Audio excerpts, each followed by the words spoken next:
Meaningless existence. Have you ever stopped and felt a quiet gasp in your chest, as if the world's purpose slipped away just for a moment? Imagine lying under a dark sky, watching stars twinkle, and wondering why any of it matters. Life can feel like a story without a plot, a journey without a map. We wake, we eat, we work, and then we sleep, over and over. Yet nowhere on this path does a sign say, "Here lies your true calling." If you're listening from somewhere peaceful tonight, maybe a bedroom lit by moonlight or a porch by the soft hum of crickets, share where you are in the comments. Let's remember, we're not alone in this curious search. In everyday life, this feeling appears in small moments. You sit down with a hot cup of tea, expecting comfort, but your mind drifts to questions. Why am I here? What am I doing tomorrow? You finish an exam, only to wonder whether the grade will truly change your life. You speak with a friend about weekend plans, and beneath the laughter lies a gentle question. Does any of this matter in the grand scheme? These small ripples of doubt touch everyone at some point in every life. Yet our hearts pull us onward. We plant seeds in a garden, not knowing if the flowers will bloom next season. We learn new skills, playing guitar, cooking a meal, hoping to feel a spark of meaning in our progress. We build relationships, weaving trust and kindness into the fabric of our days, even when tomorrow is uncertain. We search for purpose in careers, hobbies, even in acts of simple kindness, trying to find a place where our efforts make sense. Think about walking in the rain. The drops fall, each one fleeting. You could stay dry under an umbrella, but sometimes you choose to step in, letting the rain kiss your face. It feels meaningless to get wet, yet it also feels freeing. In that moment, you affirm your aliveness. Meaningless existence and the choice to feel it fully can be two sides of the same coin. This paradox stretches into belief too. Some people find meaning in faith, a larger story that promises purpose beyond our days. Others look to science, seeking meaning in the patterns of atoms and galaxies. Still others turn inward, trusting their own hearts. No single answer stands above the rest. Each path offers comfort and also raises new questions. When you believe you've found purpose, you may discover it shifting beneath your feet, whispering that life is more fluid than fixed. In mental health, the sense of meaninglessness can be heavy. It creeps into days when joy feels distant and the future seems blank. Yet therapy often asks, what matters to you? In naming small values, honesty, kindness, curiosity, we plant seeds of purpose. We learn that meaning doesn't appear fully formed. It grows in the cracks of our fears, watered by tiny acts of care and presence. Technology and AI reflect this, too. We build algorithms to solve problems, hoping they will reveal new ways forward. But even the smartest machine cannot declare our purpose. It can optimize, predict, and recommend, but it cannot feel the quiet thrill of discovery or the gentle warmth of connection. The limitations of logic remind us that meaning is more than data. It is a living, breathing mystery, and yet this mystery can bring us together. When we share our doubts, we build community. I'd love to know, have you ever felt a sudden wave of "what am I doing?" under the everyday routine? Where were you? What helped you move forward? Share your moments in the comments to remind each other that meaning is woven in our shared search. As we continue, let this feeling of awe stay with you. Notice the simple gifts around you. A flicker of streetlight, the hush of an evening breeze, the pulse of your own breath. These small truths hold more meaning than any grand declaration. They are invitations to live gently, with curiosity and openness, embracing both purpose and its absence.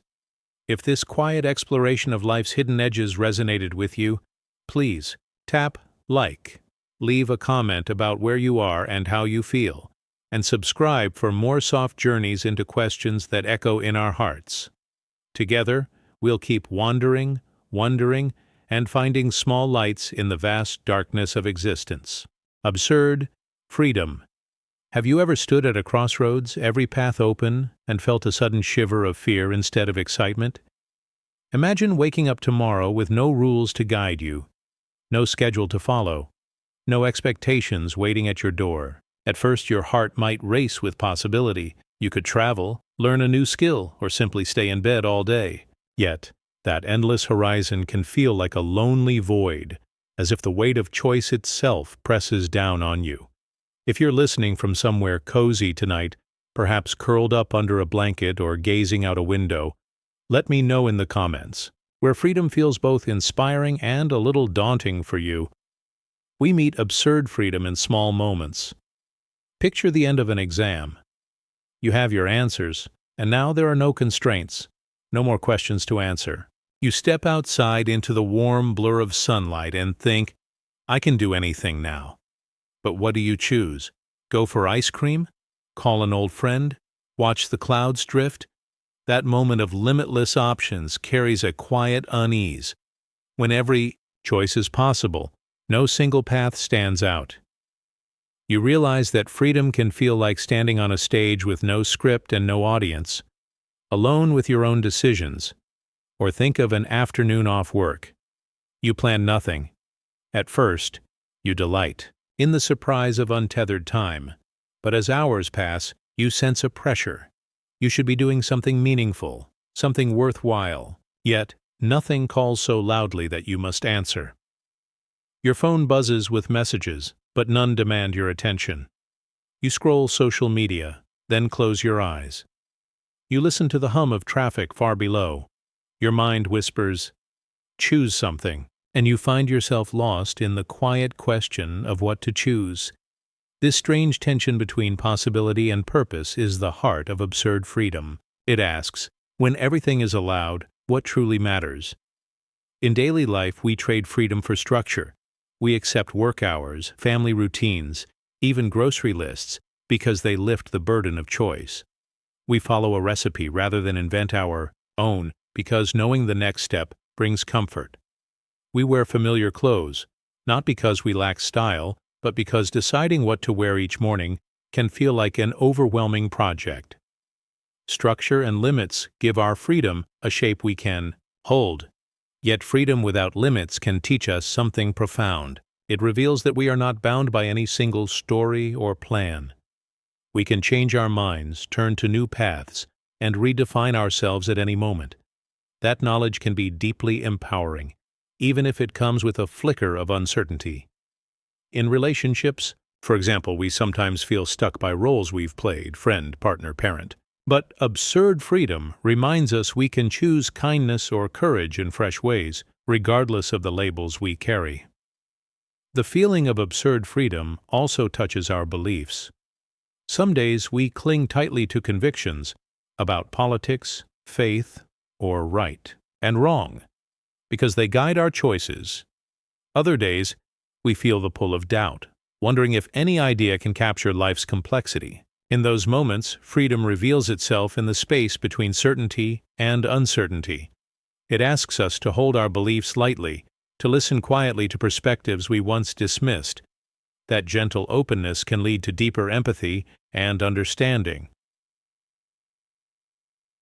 Into mental health, absurd freedom can feel both hopeful and heavy. Imagine someone recovering from a difficult time, addiction, grief, anxiety. They may emerge with new freedom, freedom from old habits, freedom to choose their path. Yet that clean slate can feel vast and disorienting. Therapy often helps by introducing structure, daily check-ins, supportive routines, small goals, to help a person navigate their new freedoms with care. Over time, they learn to weave choice and structure into a balanced life that feels both open and safe. Technology, too, offers absurd freedom. We have endless apps, streaming services, social media platforms, each promising to enrich our lives. But the flood of options can leave us scrolling endlessly, unsure what to pick. We remind ourselves, just one video, one post, and suddenly an hour has passed. The very tools meant to expand our freedom can trap us in indecision or distraction. Here again, structure and intention become our allies, helping us spend time in ways that feel nourishing rather than overwhelming. Yet absurd freedom also sparks creativity. When artists face a blank canvas, they feel both fear and exhilaration. Every brushstroke is a choice that shapes the final work. Some start with constraints, colors, shapes, themes, to guide their freedom. Others dive in, letting the painting unfold organically, discovering meaning in each decision. In music, a jazz improviser feels pure freedom in every note, yet must listen closely to the subtle rhythms around them. Absurd freedom in art becomes a dance between possibility and focus. As you rest here now, notice your own moments of choice. Perhaps you're deciding what to watch next, what to dream about as you drift to sleep, or even what thought to hold in the quiet of your mind. Feel the gentle weight of freedom, the space it creates, and the question it poses. What will I do with this? In that question lies both power and mystery. Before we journey on, I invite you to share your thoughts. Where have you felt the thrill and the chill of absurd freedom? How do you guide yourself when every option feels open? Leave your story in the comments. Our small community of explorers can help each other find calm and clarity in the vast landscapes of choice. If this reflection resonated with you, please tap like. Consider subscribing for more gentle dives into life's curious edges, and share with someone who might need a quiet reminder that freedom, though wild, can be shaped with care. Thank you for listening. May you find peace in your choices and confidence in the paths you create, one gentle step at a time. Eternal return. Have you ever woken up and felt as if yesterday's happiness and yesterday's sorrow were trapped in a loop, ready to replay themselves again and again? Imagine a world where every sunrise you've ever seen will come back, not just once, but forever, along with every heartbreak and every laugh. If you're listening from a cozy spot tonight, maybe wrapped in a blanket or tucked into your favorite chair, let me know where you are in the comments. Have you ever felt the weight of repeating moments, good or bad? And if you'd like to drift further into this gentle exploration, please tap like, share your thoughts below, and subscribe for more peaceful journeys into life's curious corners. Life often feels like a story with a clear beginning and an ending. We remember our first steps, our school days, and then we look forward to birthdays yet to come. But what if that story had no end? What if we returned to the start, again and again, living each chapter forever? This is the idea of eternal return, a thought that every moment, no matter how small, is destined to repeat itself endlessly. At first it sounds thrilling, a chance to relive our best days. Yet at the same time, it can feel heavy, as if our mistakes and pains will never truly fade away.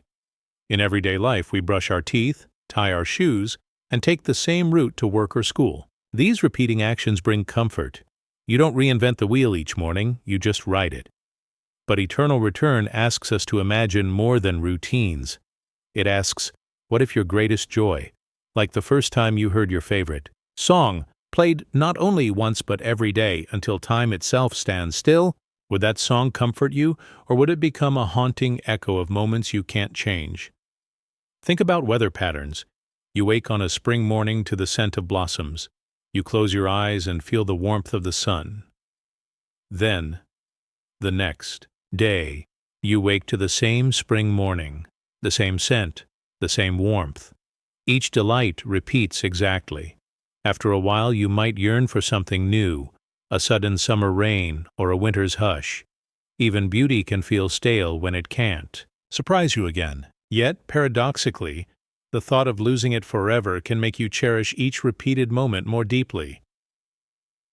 In relationships, eternal return stirs both hope and dread. Imagine meeting a true friend or a soulmate, and then living that meeting again and again.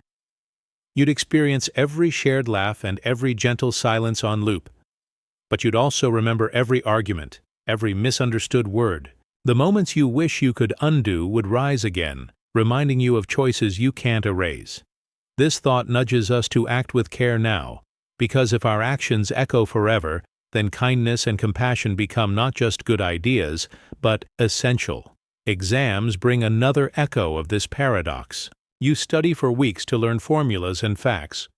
You sit the test, feel the tension as each question appears, then breathe relief when it's done.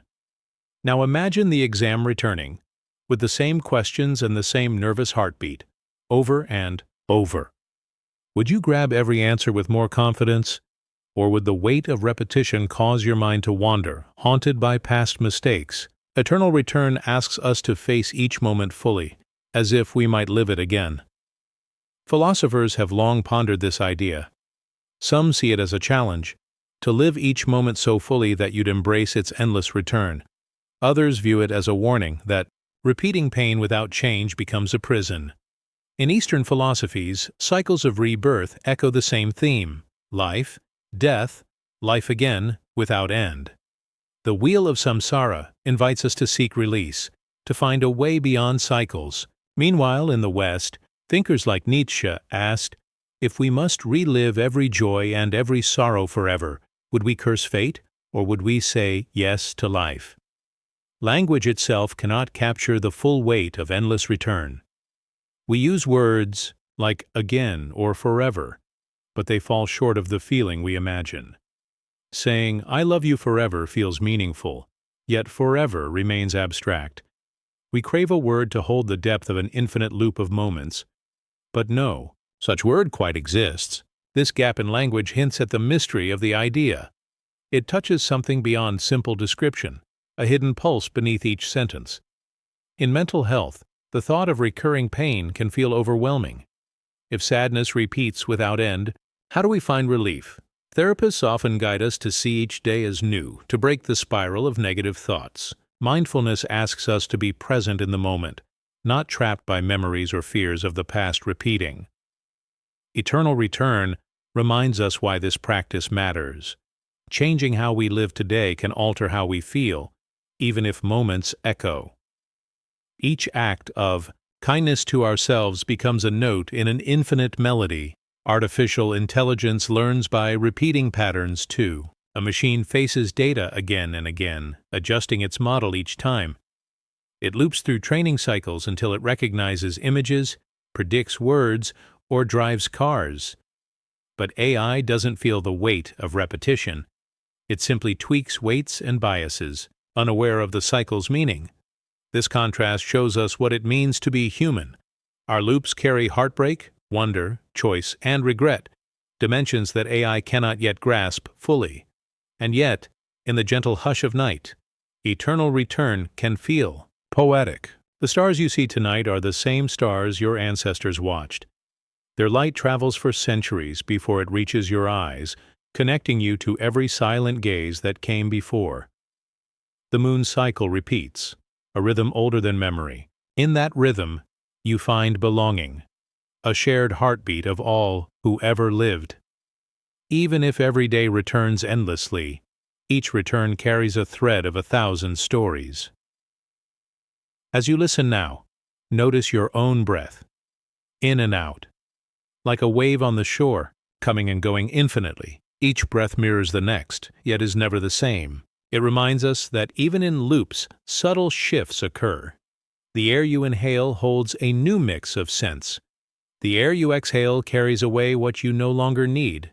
Our lives are like these breaths, cycles that hold both repetition and renewal. Before we continue, I'd love to hear your experience. Have you ever felt a moment repeat in your mind, like a favorite scene in a movie you wish could play on endless loop?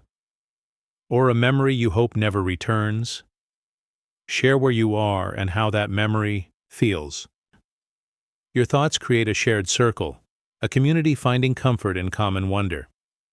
If the idea of eternal return stirred something in your heart, please tap like, leave a comment, and subscribe for more gentle reflections on life's deeper edges. We'll keep exploring these loops, finding peace in the cycles and courage to live each moment fully. May your next sunrise bring fresh meaning, even if it echoes the last. Self-identity crisis. Have you ever caught your reflection in a window and felt like a stranger looking back? Imagine waking up one morning and realizing that the person you see isn't quite the same as the person you were yesterday. Your face seems familiar, yet your thoughts, hopes, and fears have shifted ever so slightly in the night. You brush your hair, tie your shoes, and step into your day, still calling yourself you, even though you feels different. If you're listening from somewhere quiet, perhaps your own bedroom, a cozy corner of a cafe, or under a soft blanket, share your spot in the comments so we can connect and remind each other that change is a shared experience. In our daily routines, we meet small reminders of this paradox. You might open a textbook and think, "Last week, I understood this so easily." Or you read a message from a friend and feel surprised by your own response. Was it always that serious, that gentle, that curious? Even the weather can reflect our inner shifts. A morning breeze feels fresh and new one day, but stale and foreboding the next. Each breath you take brings in new air, and with it, tiny shifts in your mood, your memory, your very sense of self. Relationships, too, illustrate this gentle dance of identity. You've known a close friend for years, yet every conversation reveals another layer, a new passion, a hidden worry, a fresh insight. You both share the same histories, yet each of you changes. With every sunrise, the person you thought you knew shifts as they laugh, as they pause, as they choose different words. And in that moment, you realize that you've changed too. You respond differently, you listen differently, you feel differently. Both of you remain yourselves, yet that self expands and reshapes in ways that surprise even you. Exams offer another quiet echo of self-identity in flux. Think of the student who prepared for weeks, mastering formulas and facts. On test day, nerves tangle their confidence, and suddenly the knowledge feels both familiar and elusive. During the exam, they may write an answer that surprises them, either with clarity or confusion. That response reflects who they are in that moment: focused, anxious, hopeful. Once the test ends, the same student returns to the library, changes study methods, and sees the material in a new light. Each moment reshapes their academic self. Learner, thinker, challenger. Yet they remain the same person striving for growth. In conversations with loved ones, you might say, "I don't know who I am anymore." It sounds dramatic, but it captures a simple truth. Every choice we make adds a brushstroke to our self-portrait, and every thought we entertain tweaks the shape of our identity. Yesterday's version of you held certain dreams and doubts. Today's you carries those plus new ones. Tomorrow's you will hold them all and more. Yet despite this constant flow, you still sign your name at the end of every message. You still call yourself by the same word, even though that word gathers new meaning with each passing day. This shift in self interacts in deep ways with our beliefs. You might wake one morning and question something you held as certain, about right and wrong, about purpose, about the nature of love. These shifts can feel unsettling, as if the ground beneath your feet has moved. But they can also feel freeing, a chance to reshape your values, to refine your sense of meaning. Belief, like identity, is not a monolith. It grows and adapts as you learn, as you listen, as you live. Language itself shows us the limits of describing change. We say, "I am," as though we are fixed. Yet we also say, "I was," and "I will be," capturing moments of transformation. Words like becoming or growing attempt to hold the motion of change, but even they fall short of the subtle dance of our inner lives. Sometimes we mistake our previous selves for mistakes, but in truth, each version of you is essential to the next. You build on what you were, even as you leave parts of it behind. In mental health, this crisis of identity can feel intense. You might struggle with the feeling that you've lost who you were, or that the person you see in the mirror is a stranger. Therapy often helps by inviting you to explore these shifts, to notice which parts of you feel true right now, and which parts you're ready to let rest. Through gentle reflection, you learn that identity is less about fixed traits and more about threads weaving through time, threads of memory, feeling, and choice. Even artificial intelligence faces its own version of self-identity. A learning algorithm updates its model with each new piece of data. One moment it categorizes images, the next, it adjusts to recognize new patterns. It learns, but never becomes a fixed version of itself. Yet AI has no sense of self, it just processes. Humans, in contrast, feel each update deeply. We live our learning, we breathe it into our bones, and we name ourselves anew. As you sit in the quiet now, notice your own small shifts. Perhaps yesterday you felt a quiet confidence that has softened today into gentle caution. Maybe a memory surfaced this morning, an old song, a childhood laughter, that added a color you hadn't felt in months. In the hush, realize that you are both the person who felt one way and the person who feels another. You carry both, and all the selves in between. Before we journey onward, I invite you to share in the comments. Where are you listening from? And how has your sense of self changed recently? Was it a small moment? A smile from a stranger? A line in a book? Or a larger life event? Your experience reminds us that change is universal and that we grow together in understanding. If this reflection on shifting identity resonated with you, please tap like. Consider subscribing for more calm explorations of life's mysteries, and leave a gentle comment below. Our community welcomes every version of you, past, present, and emerging. May you find peace in the flow of becoming and comfort in knowing that every new you is still you, always moving forward on your own unique journey. Simulated reality. What if the world you see right now, your room, your phone, the sounds outside, were not real, but just lines of code on a vast screen? Imagine waking up, reaching for your coffee, and tasting nothing but data. That thought can send a shiver through your bones.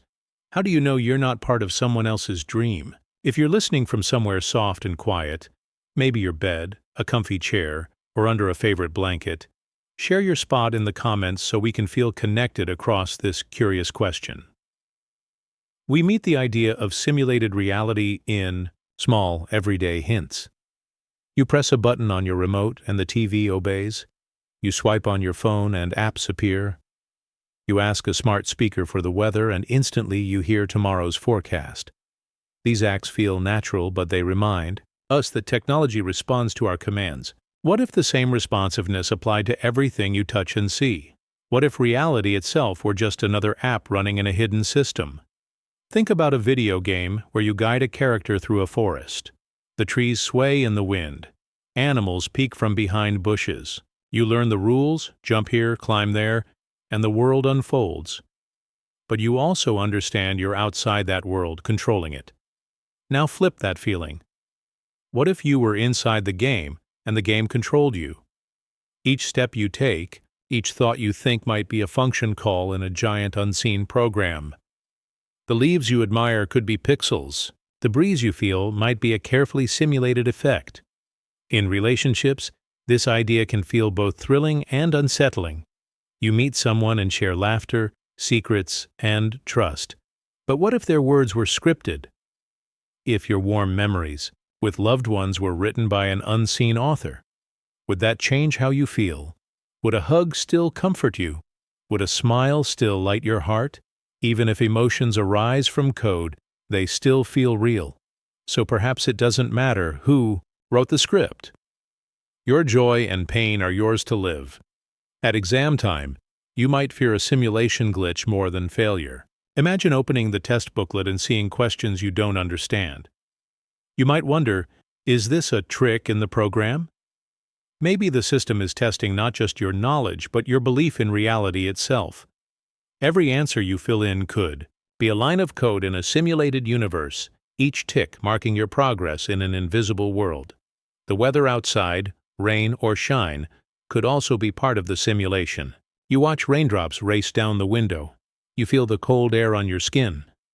Yet, if reality were code, those raindrops would be subroutines called rainfall, and the chill would be a carefully calibrated temperature parameter.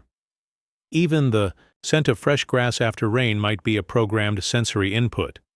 This thought can be both comforting, you trust the simulation's design, and eerie, as if every moment is predetermined by lines you cannot see. Simulated reality touches deep themes of belief. Some people find solace in the idea that life is part of a grand design, a simulation run by a benevolent creator. Others feel trapped, as if nothing is truly their own. In either case, the paradox invites us to reflect on faith and free will. If we are in a simulation, do our choices matter? Or are we following a path someone else programmed? Yet, even in a scripted world, the act of choosing can feel genuine.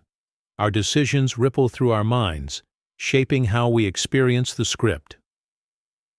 Language itself becomes a clue. We speak of debugging our lives when something goes wrong. We talk about updating our plans. We download ideas from books and upload memories to friends. These tech metaphors remind us how intertwined our lives have become with digital worlds.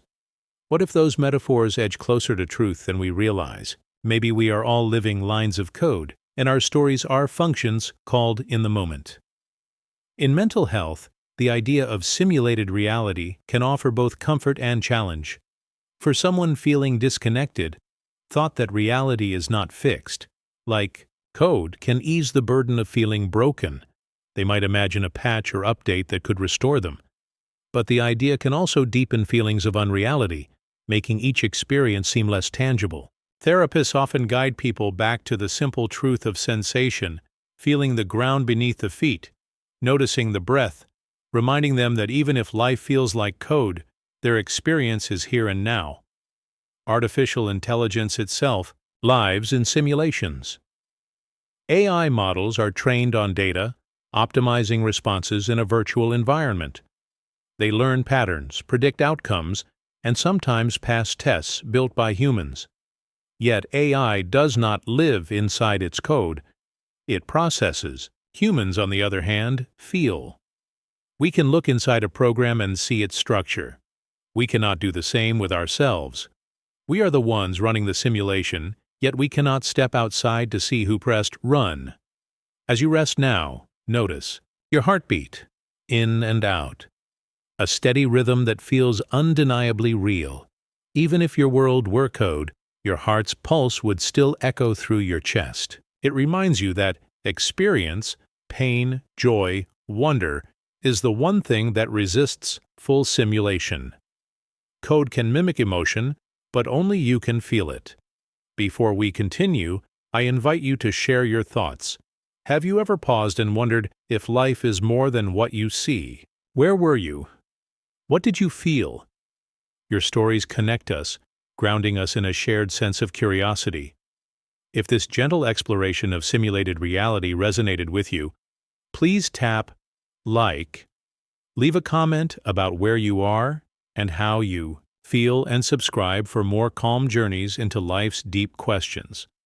Together, we'll keep exploring the lines between the seen and unseen, the real and the possible, one soft moment at a time. May each breath you take remind you that, simulated or not, your life is yours to live. Solipsism. Trap. Have you ever paused in a crowded room, looked at the faces around you, and wondered, are these people really here? Or just figments of my imagination? It's a strange chill, thinking that perhaps you alone are real, and everyone else is a dream your mind plays on a loop. If you're listening from somewhere quiet tonight, maybe in bed, or on a park bench under the stars, share your spot in the comments. Have you ever felt, even for a moment, that the world outside your mind might be just a gentle illusion? We meet this idea, called the solipsism trap, in everyday moments of deep reflection. You wake beneath a familiar ceiling, touch the soft sheets, and breathe in the scent of your room. Yet you cannot taste the sheets, nor can you touch the world. Beyond your senses, all your evidence for reality arrives through your senses and thoughts. You feel the brush of air on your skin, but do you feel the air itself, or just the idea of air? When you hear a friend's voice on the phone, you trust it comes from someone else. But what if that voice lives only in your mind, like echoes, In a cave? Imagine a conversation with someone you love. Their laughter warms you. Their words guide you. Yet in the solipsism trap, you might ask, am I just talking to myself? Every question you ask and answer, every story you share could be a whisper of your own consciousness. You nod, they smile, you both share memories of childhood days. But if they are your imagination, those memories are yours alone. Echoes, bouncing inside your mind. Exams can heighten this wonder. You sit at a desk, pen in hand, and read questions you've studied for. You write answers you believe are right. Then you hand your paper to a teacher. But what if the teacher, the classroom, and even the exam itself are all constructs of your own thoughts? The paper you hold might be a mental stage, each question a prompt for your own mind to act upon. And yet, in everyday life, we treat the world as undeniably real. The rain falls, you catch a cold, you taste coffee, but those experiences pass through your senses, and then through your mind's filter. You feel warmth and cold, but a computer simulating those sensations could fool you. Virtual reality headsets already create worlds you can touch and hear. If such simulations can feel so real, how do you know you're not already inside one? The solipsism trap reminds us that certainty about external reality can never be absolute. In relationships, this paradox can feel both lonely and comforting. If everyone else is a dream, you never face true rejection, only your mind's reflection. Yet you also never receive authentic love, only the love you imagine. A hug could be the most real thing you feel, or the softest phantom. Real or not, the comfort exists in your heart, and perhaps that matters more than the question of reality itself. This idea reaches into belief and faith too. Some find meaning in the sacred idea that a higher mind created the world, and that our own mind is part of that greater reality. In solipsism, you are God to your universe. Every star, every tree, every friend is a thought in your mind. It's a heady, almost intoxicating thought, total power, total solitude. But most of us find comfort in believing we share reality with others. Community, compassion, and shared laughter bloom only when we trust there is an other beyond ourselves. Language itself presses against solipsism's walls. You speak words out loud, and someone else responds. You learn that words carry meaning outside your own mind, but words live in your mind as sounds and shapes. You trust that the you on the other side of a message is real, but you only ever see their words. Even reading a letter, you imagine the writer's voice. The solipsism trap shows that language is both our bridge to others and our reminder of the mystery of consciousness. In mental health, solipsistic thoughts can become a gentle echo or a harmful spiral. Sometimes, feeling that one's mind is the only reality can deepen isolation. Therapy often focuses on grounding techniques, noticing the feel of a chair, the weight of a blanket, the rhythm of breathing. These simple tasks remind us that sensations feel real here, now, and help draw us back from the brink of deep solipsistic doubt. The world may feel uncertain, but these anchor points in your body and senses offer a kind of proof of experience, if not absolute reality. Artificial intelligence adds another layer. AI chatbots generate human-like conversation. Virtual worlds let avatars meet and explore. Soon machines might perfectly mimic human behavior. If you can't tell machine from human by conversation alone, the solipsism trap whispers, maybe everything you know is produced by an advanced system. Yet even AI itself arises from human minds. It reminds us that reality is layered, built on code, built on neurons, built on moments of awareness. Still, solipsism can be a useful thought exercise rather than a life sentence. It nudges us to appreciate the mystery of consciousness. It reminds us to treat our own thoughts gently, knowing they shape our experience. It invites humility. If you're not absolutely certain someone else is real, you can't claim superiority over them. You can only act with kindness, because you might be acting gentle with your own mind. As you listen now, notice the gentle rise and fall of your chest. Feel the steadiness of your breath, the warmth of the air passing in and out. These sensations mark the boundary of your personal world. Yet they also connect you to every other living being breathing on this planet. If you choose to believe in shared reality, you choose connection, connection that can heal loneliness and foster empathy. Before we move on, I invite you to share in the comments. Have you ever felt the world around you fade into a dreamlike haze? Where were you, and what helped ground you in that moment?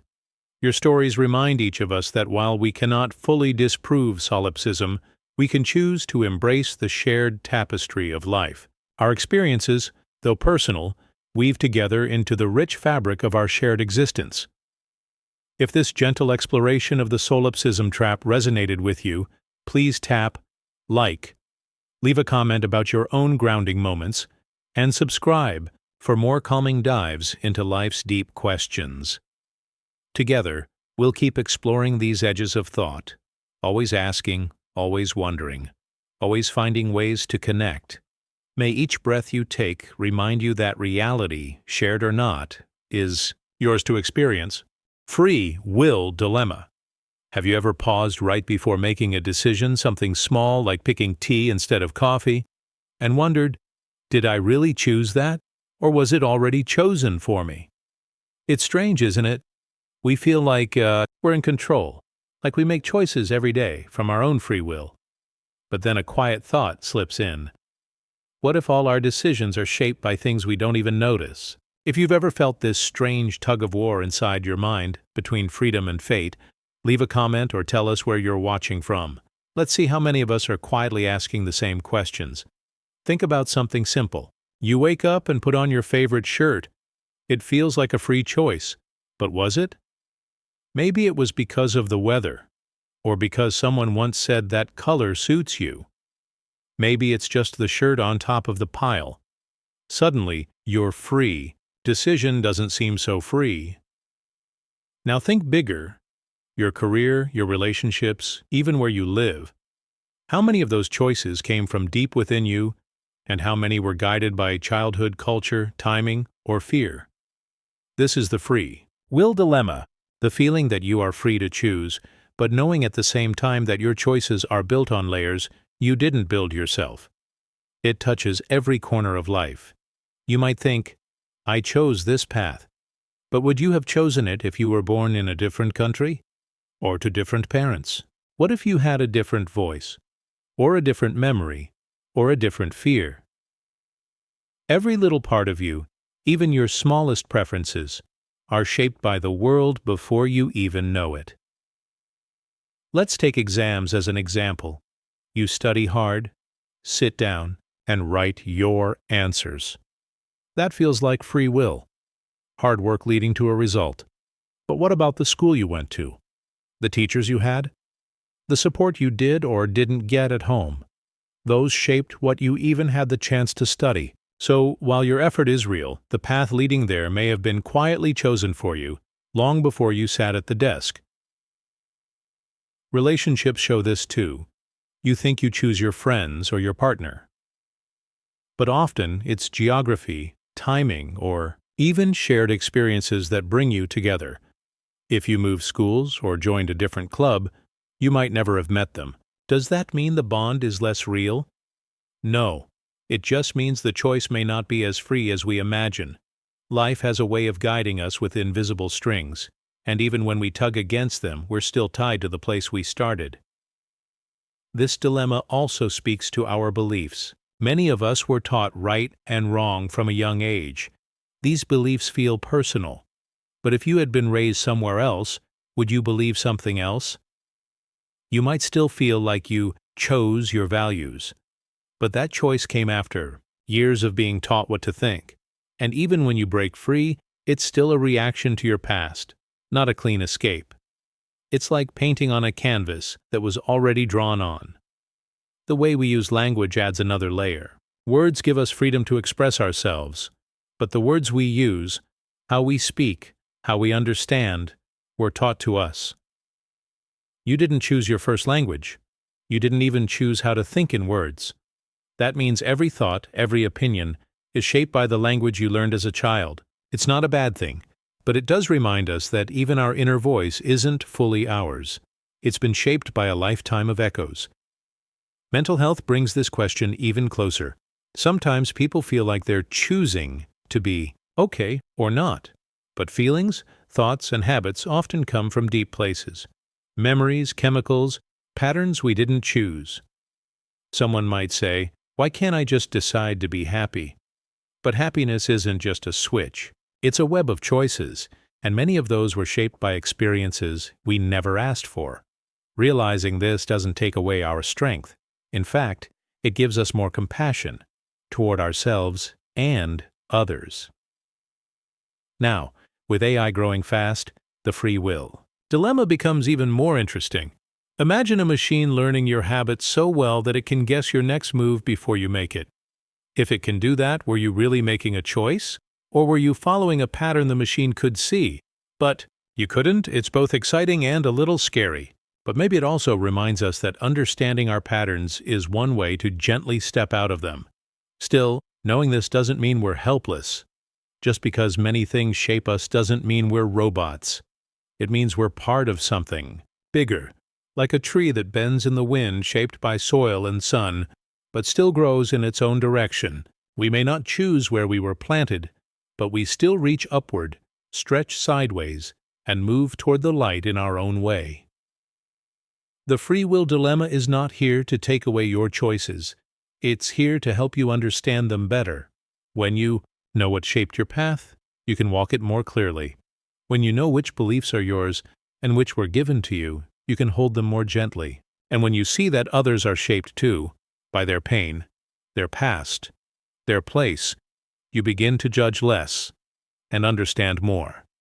So as you lie there, or sit quietly, or drift off in thought, think about one choice you made today. What shaped it? What came before it? Would you still choose it again, knowing all you know now?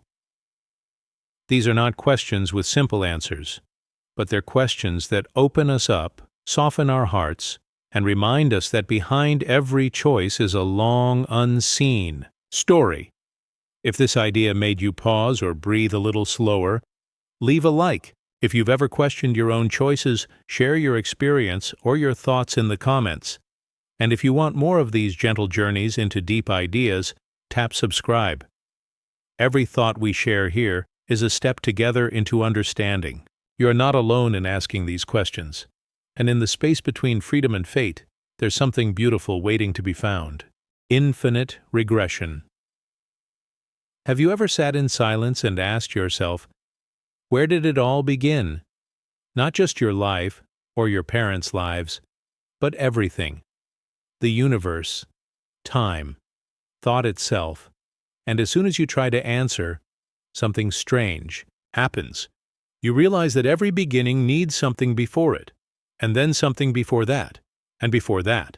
It keeps going, like standing between two mirrors, where your reflection reflects forever, never stopping. That feeling, that gentle unease, is the heart of the infinite regression paradox.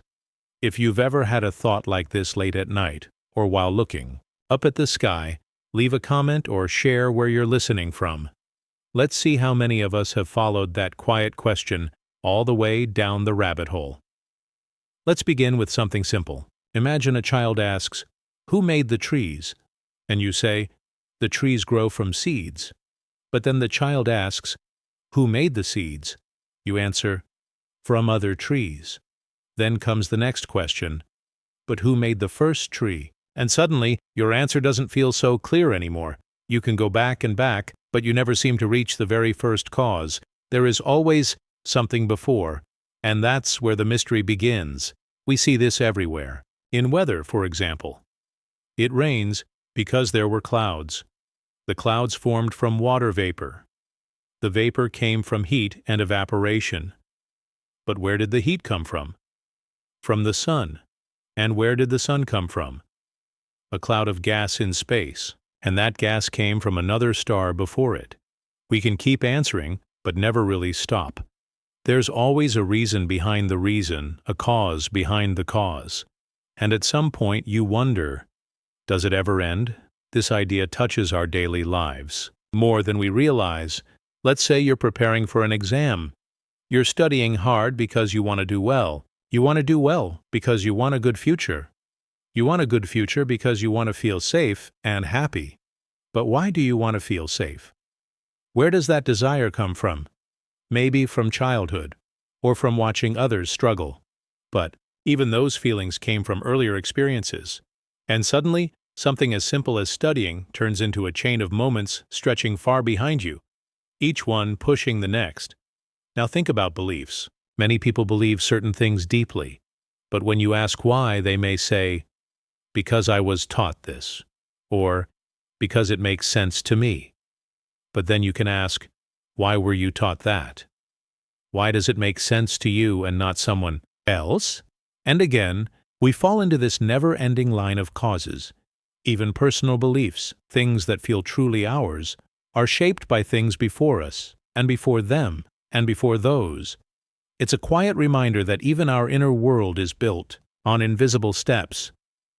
Relationships follow this pattern too. Why do we love the people we love? Often, we say it's because of who they are, but if you look closer, you might see that certain traits draw us in because of something in our past. Maybe someone's kindness reminds us of a moment we felt safe, or someone's strength reminds us of a person we looked up to. And that person? They were shaped by someone before them. Even our connections are part of an unseen chain, linking us to others through time and memory. Language adds another layer. Every word you're hearing now or reading was created by someone. That person learned it from someone else, and they learned it from someone before them. The way we speak, the words we use, the way we think in those words. It's all part of a never-ending echo. Even your thoughts, the ones you feel so privately, are shaped by a history stretching back far beyond your birth. The infinite regression paradox doesn't just stay in the world around us, it also finds a place in the quiet parts of our mind. Imagine sitting still, trying to trace a single thought. Where did it come from? Maybe from something you saw. But then, why did you see that? Because you went outside. And why did you go outside? Because you had a plan. But where did the plan come from? The more you look, the more you see that nothing stands alone. Every thought, every decision, has something before it. And this idea has found its way into modern technology too. In artificial intelligence, machines learn from data. But where did the data come from? From humans. And humans learned from other humans. If you keep tracing the line, you find that even machines are shaped by a long chain of past knowledge, each step depending on the one before. The machine may seem like it stands on its own, but really, it stands on a mountain of past decisions, past voices, past thoughts. Now here comes the deeper question. If every cause needs another cause, how did anything ever begin? Is there a first moment? Or is everything part of a loop, circling back in ways we can't see? Some say there must be a first cause that doesn't need a cause. Others say the chain is endless, like numbers going backward, forever. And some believe the whole question is too big for our minds to hold. But even if we can't answer it, just asking it changes how we see the world. It opens a door. This paradox isn't here to confuse you. It's here to help you notice. Notice the deep threads running through your life, your thoughts, your choices. Notice how nothing stands by itself, not even you. You are part of a story that began before memory and will keep going after you're gone. And that can feel overwhelming, but it can also feel comforting, because it means you are not separate. You are woven into everything. As you sit with this, maybe lying in bed or simply breathing slowly, let yourself wonder without needing an answer. Let the question rest in your mind like a quiet bell. Where did it all begin? What came before this moment? And what quietly comes next? If this thought made you pause or helped you see the world differently, consider liking the video. If you've ever thought about this idea before, share your thoughts or location in the comments. And if you want more gentle ideas to fall asleep to or to reflect with, tap subscribe. We're on this journey together, through questions without endings and wonder without limits. Death Groundhog. What if you woke up tomorrow and everything felt exactly the same? The same sunlight through the window, the same message on your phone, the same words at breakfast. And what if the day never changed again? You live it once, then again, then again, and again, every moment repeating itself. But here's the twist. You remember. You remember everything from each repeat, every mistake, every goodbye, every laugh. But no matter what you do, the day resets, and this loop continues until the day you die. That thought, both strange and strangely familiar, is what some people call the death groundhog paradox. If you've ever felt like your life has been repeating even just for a little while, share your thoughts or your location in the comments. You're not alone in that feeling. We've all had days that feel like copies. Wake up, get dressed, go to school or work, talk to the same people, think the same thoughts, come home, sleep, repeat. At first, it feels normal. It's just routine.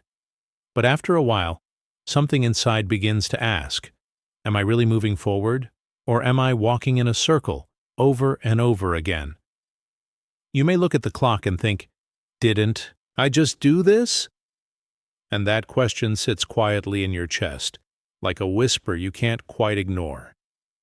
This feeling can come from the smallest things, like drinking the same coffee every morning, or hearing the same advice from people who don't really understand you. Maybe you sit in a classroom or at a desk, and everything looks right, but inside, you feel stuck. Time is passing, but nothing is really changing. It's like you're living in a loop. And the strange part is, most people don't even notice when it begins. It just slowly wraps around you, day by day. Now imagine this loop not only continues, but it becomes permanent. No matter how hard you try, the day resets. You meet the same people, say the same things, hear the same answers. You can change your actions, of course. Say something new, take a different path, but the world responds the same way. Over time, you begin to learn everything about this day, every sound, every smell, every small detail.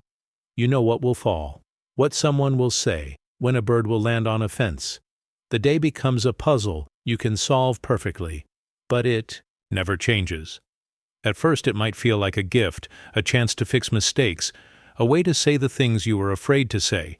But then you notice something deeper. If no one else remembers what happened yesterday, your words lose their weight. Your choices feel hollow. Even love starts to fade when you know it will be forgotten tomorrow. You begin to wonder, what is real if everything resets? This kind of loop can happen in real life too, though not with time travel or magic. It happens in our thoughts. When someone is dealing with worry or sadness, their mind can go in circles. The same fears, the same memories, the same arguments, replayed again and again. It feels like being trapped inside a room with no doors. You want to move forward, but your thoughts always pull you back. In those moments, time doesn't feel like a straight line. It feels like a spiral, gently wrapping around your heart. This idea touches relationships too. You may find yourself having the same fights, the same apologies, the same promises to change, but nothing really changes. The loop repeats. Even when people love each other, they can become stuck. They say the right things, but the pattern pulls them back in. And the deeper the loop, the harder it is to step out of it. And then there's belief. You may have grown up with a certain way of thinking, about yourself, about others, about what life is for. But if those thoughts are never questioned, they become part of a loop too. You think them because you always have. You don't know another way. The loop becomes invisible. And even when life changes, the old thoughts keep returning, pulling you back to the same place. This paradox even reaches into the world of artificial intelligence. Some machines are trained on past data. That data reflects what people have done before. So when the machine makes decisions, it often repeats the same patterns. Even if the world changes, the machine may stay in the loop. It reflects the past, again and again, unless someone teaches it something new. Just like us. Without new learning, new questions, or new ways of seeing, everything begins to repeat. But here's the twist that makes the death groundhog paradox so strange. In the loop, you remember. Every sunrise, every loss, every breath, it's all still with you. So even if the world forgets, you carry the weight of the days, and that can feel both powerful and lonely. You know what's coming, but you can't change where it ends. The loop will only stop at the moment of death. That's the final escape, and that thought, quiet and still, turns the paradox into something deeper than just a story. Because even if we're not in a time loop, life can still feel like one. And the only true end is the same for all of us. We move through days that look alike. We carry memories only we understand, and we long for change, even when we don't know what that change should be. The paradox reminds us that awareness can be both a gift and a weight. The more you notice, the more you feel. And the more you feel, the more alone the loop can seem. But there's something beautiful here too. If every day is the same, it means every moment matters. A small smile, a kind word, a quiet breath. They may not change the loop, but they change how you live inside it. You can find peace in the stillness, meaning in the repeat. And maybe, just maybe, you can teach yourself to see the day not as a trap, but as a canvas, a place where you can paint the same picture, but with new colors. And if you are in a loop right now, feeling stuck, tired, or just unsure, know that you're not alone. We all feel it, in our own ways. And sometimes just naming the loop is enough to loosen its hold. If this idea touched you or made you reflect, consider liking this video. Share your thoughts or your place in the world down in the comments. And if you'd like more stories that help you rest or think deeply, subscribe to the channel. Because, even if the day repeats, there's always a way to see it differently. Even in the silence of the loop, there is something gentle waiting to be felt. Lone observer. Have you ever stood in front of a mirror, stared at your reflection, and wondered, who is watching me watch myself? It sounds like a strange question, something you'd only ask late at night, when everything is quiet and your thoughts drift into deeper spaces. But once the thought enters, it's hard to let go. You see the world through your eyes, but you never quite see yourself from the outside. Not the way others do. And more importantly, you can never truly step outside your own experience. You are always the observer. But who, if anyone, observes you observing? Have you ever felt like you're watching yourself live? Like there's a tiny gap between what you're doing and what you're feeling? Maybe you've been in the middle of a conversation, smiling and nodding, but inside you're silently thinking, is this really me? That tiny moment, that quiet awareness of being aware, is where the lone observer paradox begins. It's familiar, it's haunting, and it's something we all experience, even if we don't always have the words for it. If you've ever had this kind of moment while walking alone or lying in bed looking at the ceiling, let us know where you were or how it felt. You never know who else might share the same feeling. You're part of a quiet group of thinkers, each one trying to find their way through a world that is beautiful, strange, and full of questions. Imagine watching a movie in a theater. The lights are low, the screen is bright, you're completely focused on the story. But then something changes. You suddenly become aware of yourself sitting there. You notice your breath. You feel the chair. You remember your body. The story keeps playing, but now you're not just watching the movie, you're also watching yourself watch the movie. That's the paradox. You are both the viewer and the viewed, both inside the moment and just slightly outside of it. This happens in real life too. When you're walking in the rain and you feel the water touch your skin, but your mind says, I am feeling rain. A part of you is living. Another part is watching. Always watching. It can feel peaceful, or strange, or lonely. You become aware that you are the center of your own world, but you can't see what others see. You don't know how your laugh sounds to someone else. You don't see your face the way a stranger does. You can only guess, You can only observe yourself from the inside, while others observe you from the outside. This gap between how we see ourselves and how we're seen can create confusion. Maybe you think you're quiet and thoughtful, but someone else sees you as cold. Or maybe you feel nervous and uncertain, but people think you're confident. You are always watching from within, but your own lens is curved by thoughts, memories, and emotions. You never get a full picture. You're living the experience, but you're also watching the experience.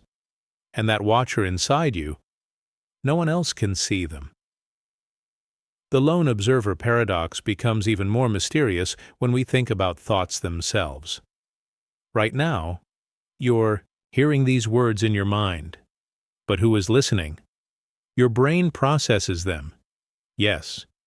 But the sense of you, the quiet space that hears, that reflects, that knows, it feels separate. Almost like a hidden room in a house where no one else can go. You can describe your thoughts to someone. But no one else can be inside your thoughts? Not exactly. They can stand at the door. But the room belongs only to you. Some people call this space consciousness. Others call it the self. But whatever name you give it, it feels real. You know you're here. You know you're feeling. But the question remains, who knows that you know? Is there another layer? A deeper self watching all of this unfold? Or is it just one echo bouncing off the walls of your mind? This question touches mental health too. When someone feels disconnected or anxious, they might become overly aware of themselves. They might question everything they say or do. This kind of self-observation can be heavy. It can create a loop. You think a thought. Then you question why you thought it. Then you wonder who is doing the questioning. The layers go on, and sometimes it becomes hard to rest, hard to just be. Even technology plays with this paradox. Some machines are designed to learn, to see, to process data, but they don't know they're doing it. They don't watch themselves watch. They don't ask, "Who am I?" That's something only humans seem to do. The moment we ask it, we separate ourselves from what we were doing before. We step back. We look. We observe ourselves as if from outside. And then we wonder, am I the person in the mirror or the one behind the eyes? In moments of deep stillness, like watching the stars or lying awake at 3 a.m., this awareness feels large. You know you're small in the universe. You know you're temporary. And yet your thoughts feel so big. You are one person in a quiet room, thinking, but the thoughts feel like they fill the sky. You're not just alive. You know you're alive. You're not just feeling. You know you're feeling. You're not just thinking. You know you're thinking. That extra layer, so simple, yet so strange, makes you both human and a mystery. So, what do we do with this paradox? Do we try to solve it? Or do we simply sit with it, like sitting beside a river, watching thoughts flow, watching feelings rise, watching ourselves, watch ourselves? Maybe there's peace in not having the answer, in just noticing the loop and letting it be. You don't have to fix it. You don't have to break it. You can simply breathe inside it. And maybe in doing that, you'll realize something gentle. Even if no one else sees your thoughts exactly as you do, there is comfort in knowing we're all looking through windows. We're all observing, wondering, hoping. Each of us, in our own way, is the lone observer of our world. But in sharing these quiet questions, we find each other. If this thought resonated with you, if you've ever paused and felt like you were watching yourself live, leave a comment below. Let us know where you are in the world, or how this feeling shows up for you. And if you enjoy ideas like this, told in a slow and gentle way, please like this video and subscribe to the channel. Because sometimes, hearing someone else describe the thing you thought only you felt makes all the difference.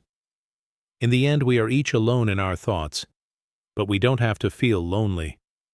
We can be quiet together, observing together, Choice paralysis. Have you ever stood in a store holding two items in your hands frozen?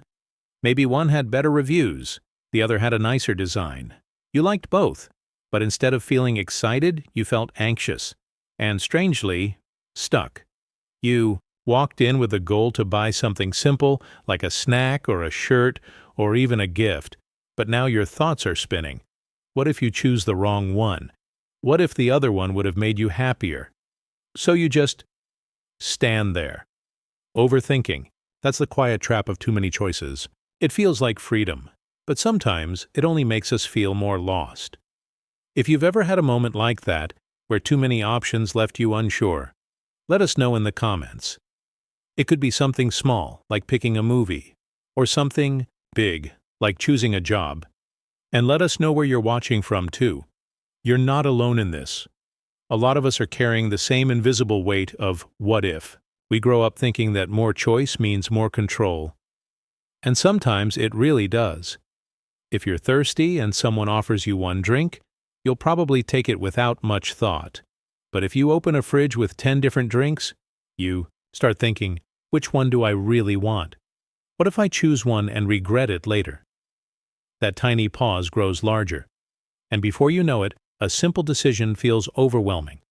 Imagine you're picking something to watch at night. You scroll through hundreds of shows.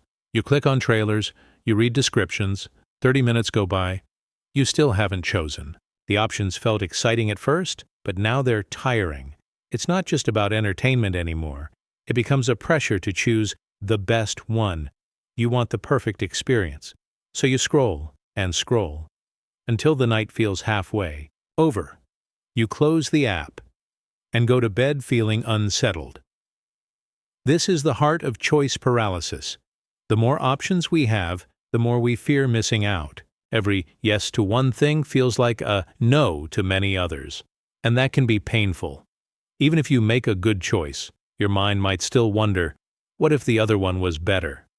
That quiet doubt follows you like a whisper. You made a choice, but didn't find peace. It happens in relationships too. In friendships, in jobs, in small decisions like where to eat, and in big ones like where to live. You compare paths, you imagine futures, you think of every possible outcome. But life doesn't give you previews. You only know what something is like after you've already chosen it.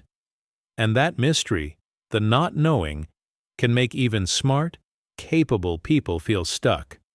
We're told to chase the best, to find the most beautiful, the most fun, the most meaningful path. But the word best is tricky. It keeps moving.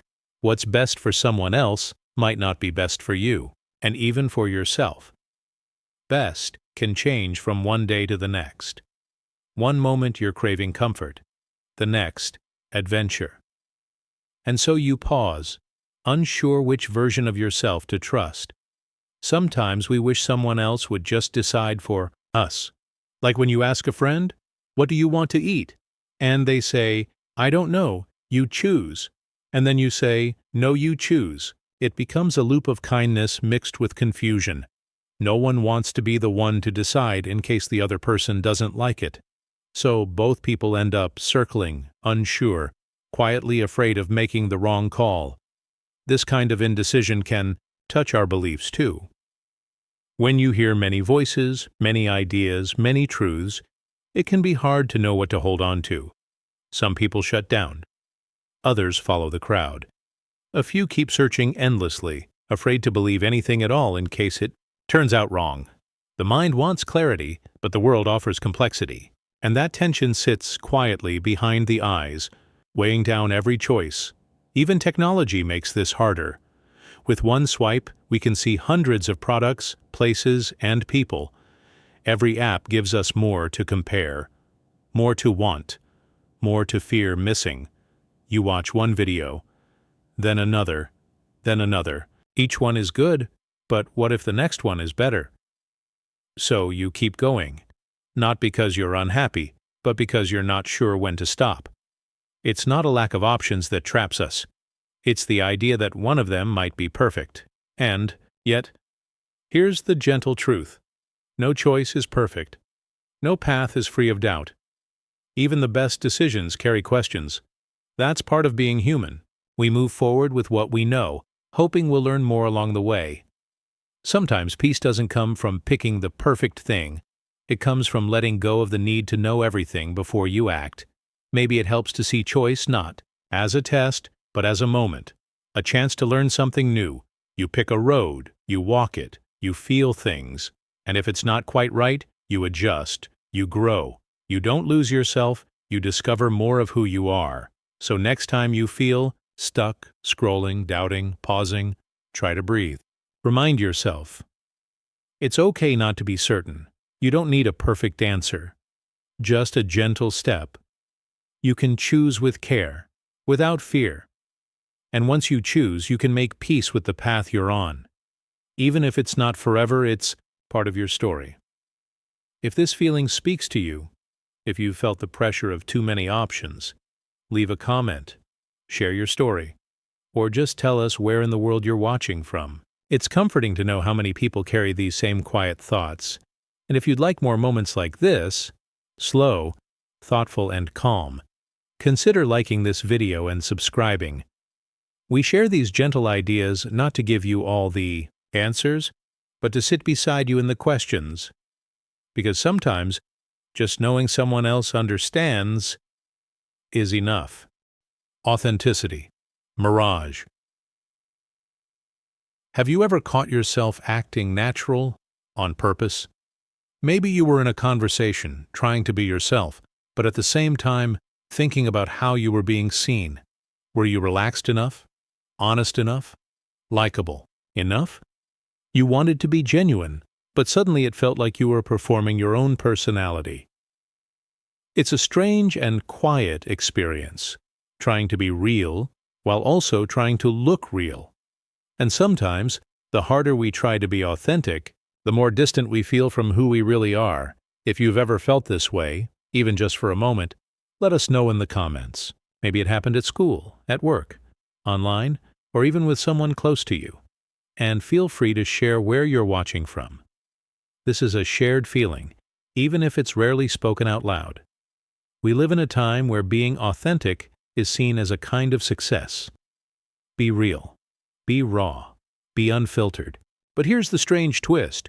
When we start thinking too much about how to be real, that very thought turns into a kind of performance. It's like looking into a mirror while trying to act natural. You start asking, is this how I normally smile? Would I say this if no one was watching? And just like that, the moment becomes less about feeling and more about managing the feeling. Think of someone taking a selfie and saying, just woke up, no filter. But they took 5 photos, picked the best one, and adjusted the lighting. It's not fake. It's not wrong. But it's also not fully raw. It's curated authenticity, a version of realness that still wants to look good. And that's okay. We all do it. But the paradox is clear. Sometimes the more we try to seem genuine, the more artificial it becomes. This isn't just about pictures or posts. It happens in everyday conversations too. Imagine you're meeting someone new and you want to come across as open and honest. You want them to like the real you. But as you talk, you start editing yourself. You wonder, should I say this? What will they think if I admit that? You want to be natural, but now you're analyzing your own words. You're watching yourself from the outside instead of just being. It's like walking with a mirror strapped to your chest. You see yourself at every step. And that awareness, while useful sometimes, can also feel exhausting. We all want to be accepted for who we truly are. But we also want to be liked, and those two desires don't always move in the same direction. Sometimes we bend ourselves just slightly to fit the room. And over time, it becomes hard to tell where the bending ends and the real self begins. This struggle is especially strong in online spaces. When we share a thought, a photo, a moment, we often think about how it will be received. Will people like it? Will they understand it? Will it feel authentic enough? And slowly, authenticity turns into a performance of authenticity. A style, a tone, a brand. It might still be honest, but it's also polished. We become editors of our own lives, choosing which parts to show and which to hide. Even when no one asks us to do this, we still do it, not out of fear, but out of habit. We grow up learning how to read the room, how to blend in, how to connect. And all of that is useful, but when we carry it into every moment, even the quiet ones, we can lose touch with the deeper self that doesn't need to be seen. So what does it mean to be truly authentic? Is it saying everything we think? Is it acting the same in every setting? Or is it something quieter, something that doesn't need to prove itself? Maybe real authenticity isn't loud. Maybe it's not even visible. Maybe it's just the soft feeling of being at peace with yourself, even if others don't fully understand you. We've all had moments like that. Moments where we weren't thinking about how we looked or sounded. Maybe we were walking alone, watching the sky. Maybe we were laughing with a friend, not thinking about what came next. Maybe we were sitting in silence, not needing to say anything. Those moments feel small, but they leave a deep sense of truth. We weren't trying to be anything. We just were. And that might be the closest we get to pure authenticity. Those moments where the performance disappears, where the mirror falls away, where we're not managing the moment, but simply living it. Not for approval, not for attention, just because it feels true. Of course, we can't live in that space all the time. The world asks us to shape ourselves, to be polite, to be professional, to be presentable, and that's okay too. Being aware of others doesn't make you fake. It just means you care. The real challenge is balance. How do we stay connected to our deeper self, even while playing the roles life gives us? Maybe the answer lies in gentleness, not pushing ourselves to be perfectly real, not judging ourselves when we notice the performance, but simply pausing, breathing, asking, what do I feel right now? What do I need? What would I do if no one was watching? These small questions can bring us back to ourselves, not in a dramatic way, but in a quiet, grounding way. So next time you feel like you're trying too hard to be real, remember, it's okay. It's part of being human. You're not broken. You're just sensitive, and sensitivity is not weakness. It's a sign that you care deeply, that you want to live in truth, and that desire alone is already a kind of authenticity. If this spoke to you, share your thoughts below. Have you ever felt like you were performing your own identity? Has trying to be real ever made you feel more distant from yourself? And where are you listening from tonight? You're not alone in these quiet questions. If you'd like more gentle reflections like this, feel free to like the video and subscribe. We're not here to give you the perfect version of truth. We're just here to sit with you in the mystery, to breathe with you, to remind you that it's okay not to have all the answers, because sometimes the most honest thing we can do is simply pause. Nothingness void. Have you ever stared at the ceiling late at night with no thoughts left to hold on to? Just stillness. No plans, no memories, just a soft, empty space inside you. It doesn't happen often, but when it does, it's strange. That feeling of nothing. Not boredom, not sleepiness. Just nothing. And in that nothing, there's something oddly calming, yet also, just beneath the surface, a quiet fear. Like standing on the edge of a deep, dark lake, not sure if it's safe to step in or if you'll disappear. Have you ever felt this way? That hollow space, where time slows down and even your thoughts seem to pause? If you've ever experienced it, even for a second, share in the comments. And let us know where you're listening from. It's comforting to know we're not alone in feeling these quiet, invisible things.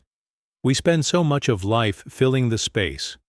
We fill our days with noise, with plans, with people. We scroll, we talk, we worry, we dream. Every second, our minds try to hold on to something, but once in a while, something shifts. Maybe it's during a long walk or while watching the rain. Maybe it's after a long day, when the body is tired but the mind doesn't want to sleep. In those moments, the world around us fades, and we meet something we don't always recognize: nothingness. At first, it can feel like a problem, like something is missing. We reach for our phones, turn on music, rehearse conversations in our head, anything to avoid the stillness, because the idea of nothing can feel dangerous. We're taught that emptiness means something is wrong, that we're supposed to feel something all the time, busy, excited, focused, happy, even sad. But never. Nothing. And yet, when we stop fighting it, when we allow the nothingness to simply be, it can feel strangely peaceful, like finally sitting down after standing for hours. A rest not just for the body, but for the soul. It's not the same as giving up. It's more like letting go of effort, of pretending, of noise. Imagine floating in a dark, quiet ocean. You can't see where it ends, but the water holds you gently. That's what this kind of nothingness feels like. Not scary, just open. A space where you don't need to be anything or do anything. A pause from being you as the world sees you. We often chase meaning. We want our actions to matter, our words, our choices. And they do matter, but sometimes meaning grows in the soil of stillness, in the gaps between the big events, in the silence between two songs. The quiet is not empty. It just speaks a language we're not always trained to hear. Think about moments where you didn't need to say anything, sitting beside someone, both of you quiet, just breathing, or lying under the stars, not needing answers, or staring out a window on a rainy day. Those moments are full of something that doesn't need a name. That's the paradox. Nothingness can feel fuller than any amount of noise, and still, we resist it, because the unknown scares us. If there's nothing, then who are we? If we stop thinking, what's left? But maybe that's the wrong question. Maybe it's not about what we lose when we face nothingness, but what we find. A deeper stillness, a softness beneath the layers, a quiet center that doesn't need to explain itself. In some ways, it's like restarting a computer. All the open tabs, all the background noise, they shut down, and for a moment, everything is clear, not because you solved a problem, but because you stopped chasing solutions. Nothingness isn't failure. It's space. Space to feel, space to breathe, space to simply be. This is why some people find peace in meditation, or in long walks, or in silence, not because they're trying to escape life, but because they've learned that life also lives in the quiet, in the pause, in the empty. Even in big things like belief or identity, this idea appears. Sometimes we hold on to thoughts or stories so tightly because we think they define us. But what happens when we stop holding on? When we drop all the labels for a while? We don't vanish. We don't fall apart. Often, we feel lighter, like taking off a heavy coat you didn't know you were wearing. This doesn't mean we should live in nothingness all the time. We still need connection, action, laughter, learning. But we also need the pause. Just like a song needs silence between notes, just like sleep needs darkness. Without the pause, everything becomes noise. And the more noise we carry, the less we can hear ourselves think or feel. There's something brave about being still, about sitting in your own company without distraction. It takes courage to face the quiet, to ask yourself how you really feel when no one else is around. But in that space, you may meet a version of yourself that's deeper than the one that smiles on the outside. So if you've ever feared the nothingness, know that it's not empty. It's not cold. It's just different. It doesn't try to impress. It doesn't explain. It just is. Like the sky, like the ocean, like sleep. And when we learn to sit with it, we may discover something surprising. Peace. A kind of peace that doesn't depend on anything else. A quiet joy that doesn't ask to be seen. Have you ever felt that? That quiet space where nothing happened, but something inside you softened? Share your thoughts in the comments and tell us where you're listening from. These small moments of reflection help us feel less alone. If this gentle reflection gave you something to think about or to feel, consider liking the video or subscribing.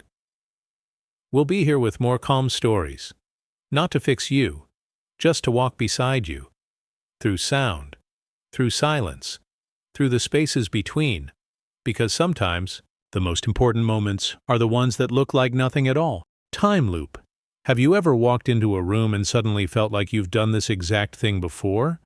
The same steps, the same light, the same quiet sound in the background, but you know it's today, not yesterday. Still, something about the moment feels like it already happened. That strange mix of old and new, familiar and fresh. It can be a little confusing, even a little magical. Like time is folding in on itself, showing you the same scene but with a different shade. Have you ever felt this? A moment that felt like a memory, even though you were living it for the first time. If so, tell us in the comments. And feel free to share where you're watching from. It's comforting to know these quiet mysteries reach across different places and people. Life can feel like it moves in circles. We wake up, we go to work, we have conversations, we feel hope, we feel stress, we rest. Then we begin again and again. At first, this repetition can feel like routine, like we're just spinning in place. But every loop, even if it looks the same on the outside, feels slightly different inside. Think about a sunrise. You've seen hundreds, maybe thousands, yet each time it rises, something small changes. The colors, the feeling in your chest, the thoughts in your head. It's familiar, but not the same. That's the loop. The world repeats itself, but we're never exactly the same person standing in it. Even small things carry this feeling. Drinking the same tea every morning. Walking the same path to school or work. Hearing the same joke from a friend. These moments repeat, but our mind, our emotions, our perspective shift each time. That's why the loop isn't boring. It's a quiet reminder that change is always happening, even in stillness. The idea of a time loop may sound like something out of a movie, a person trapped, reliving the same day. But in real life, the loop is softer. Less about being stuck and more about noticing patterns.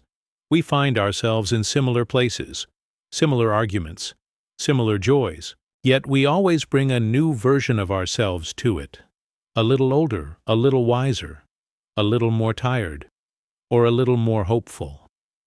Have you ever had a fight that felt like one you've had before? The same words, the same feelings, but maybe, this time, you heard something differently. Or maybe you said something with more care. That's the loop offering a second chance, a third, a fourth. Life keeps bringing us back, not to trap us, but to teach us something deeper each time. Even in relationships, this happens. We meet people, we drift apart, we miss them. Then someone new comes in. The pattern feels familiar, but our heart is different now. It remembers. It's softer in some places, stronger in others. The loop isn't just repetition, it's practice, life practicing itself through us. In school, we study the same subjects again and again, first in simple ways, then deeper, then even deeper. The facts don't change, but the way we understand them does. That's how loops help us grow. They don't add something new. They show us how to see the old with new eyes. Even with time itself, we feel this loop. We celebrate the same holidays every year. We mark birthdays. Seasons change in order: spring, summer, fall, winter, then back to spring. But no spring is ever quite the same. Each one carries the weight of the last year, the joy, the pain, the lessons, all spinning forward quietly. Sometimes, this looping can feel heavy, like we're stuck, like nothing's changing.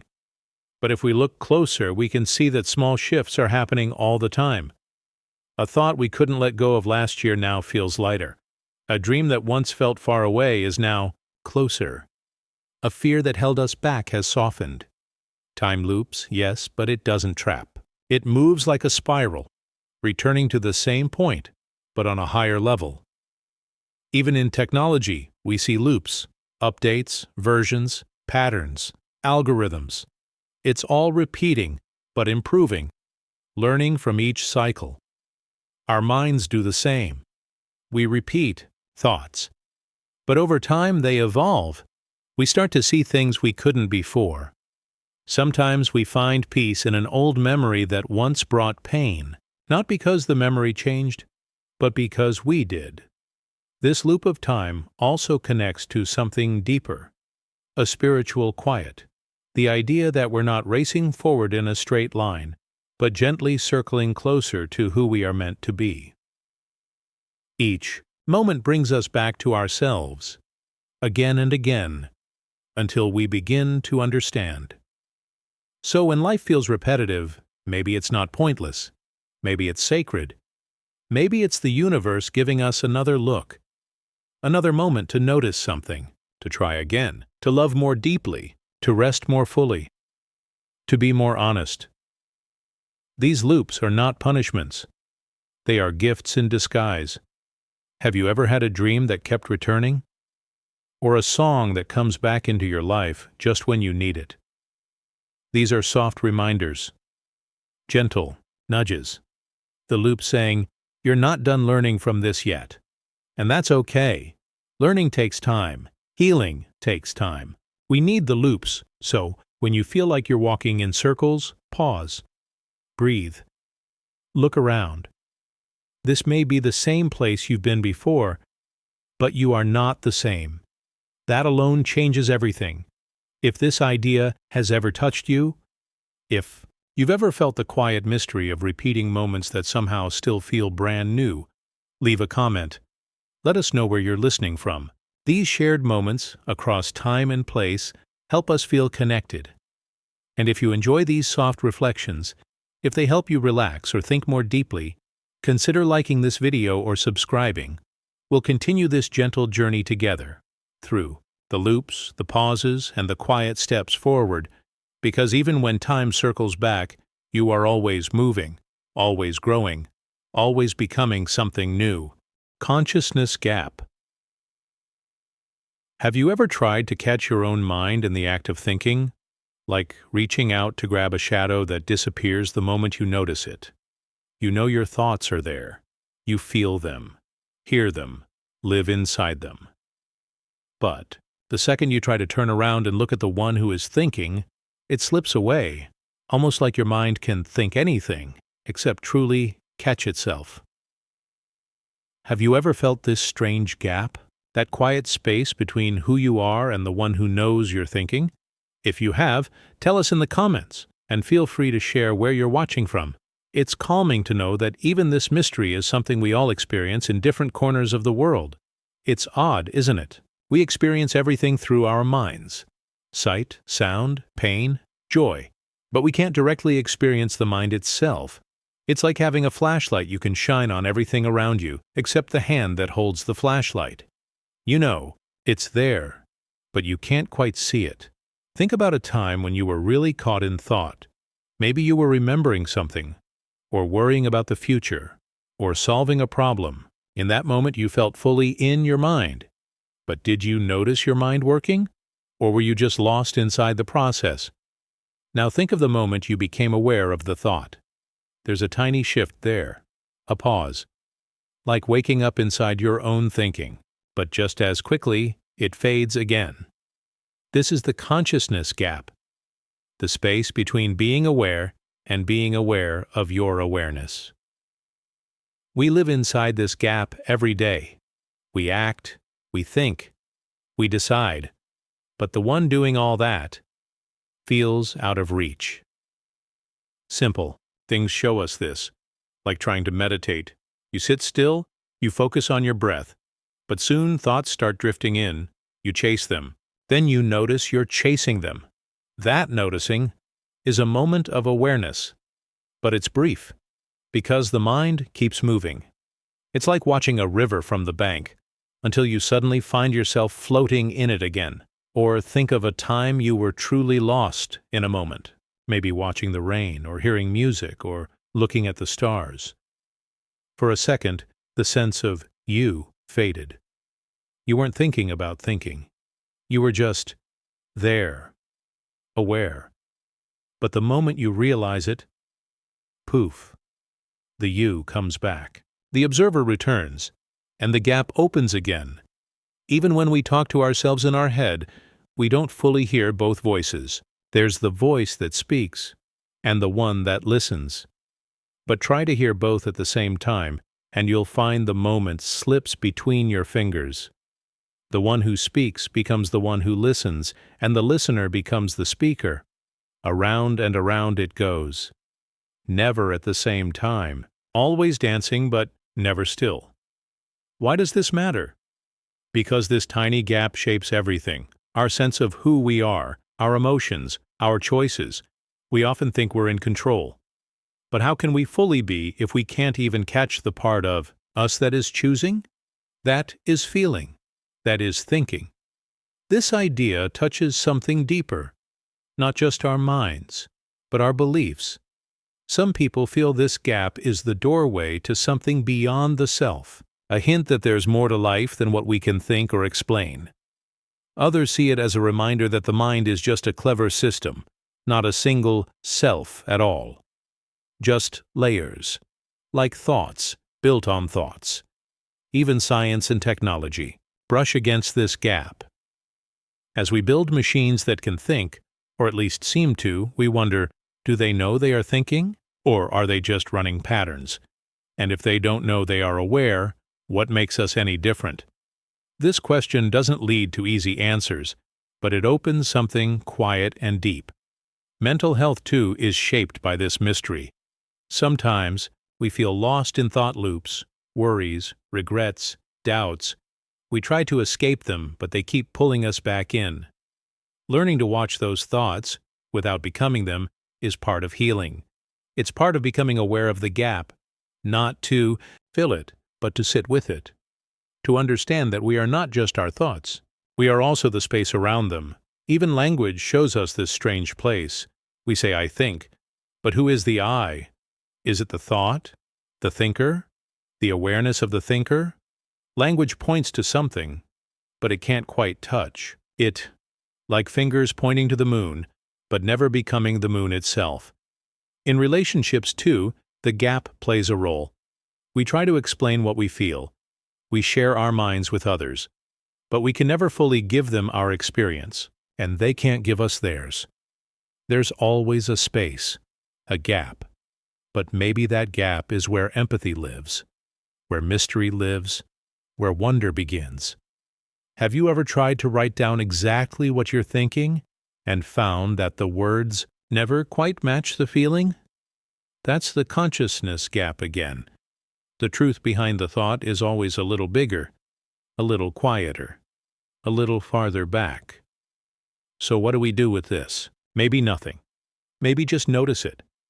Sit with it. Let it remind us that life is more than we can measure, that we don't need to fully understand everything to be present, to feel, to grow.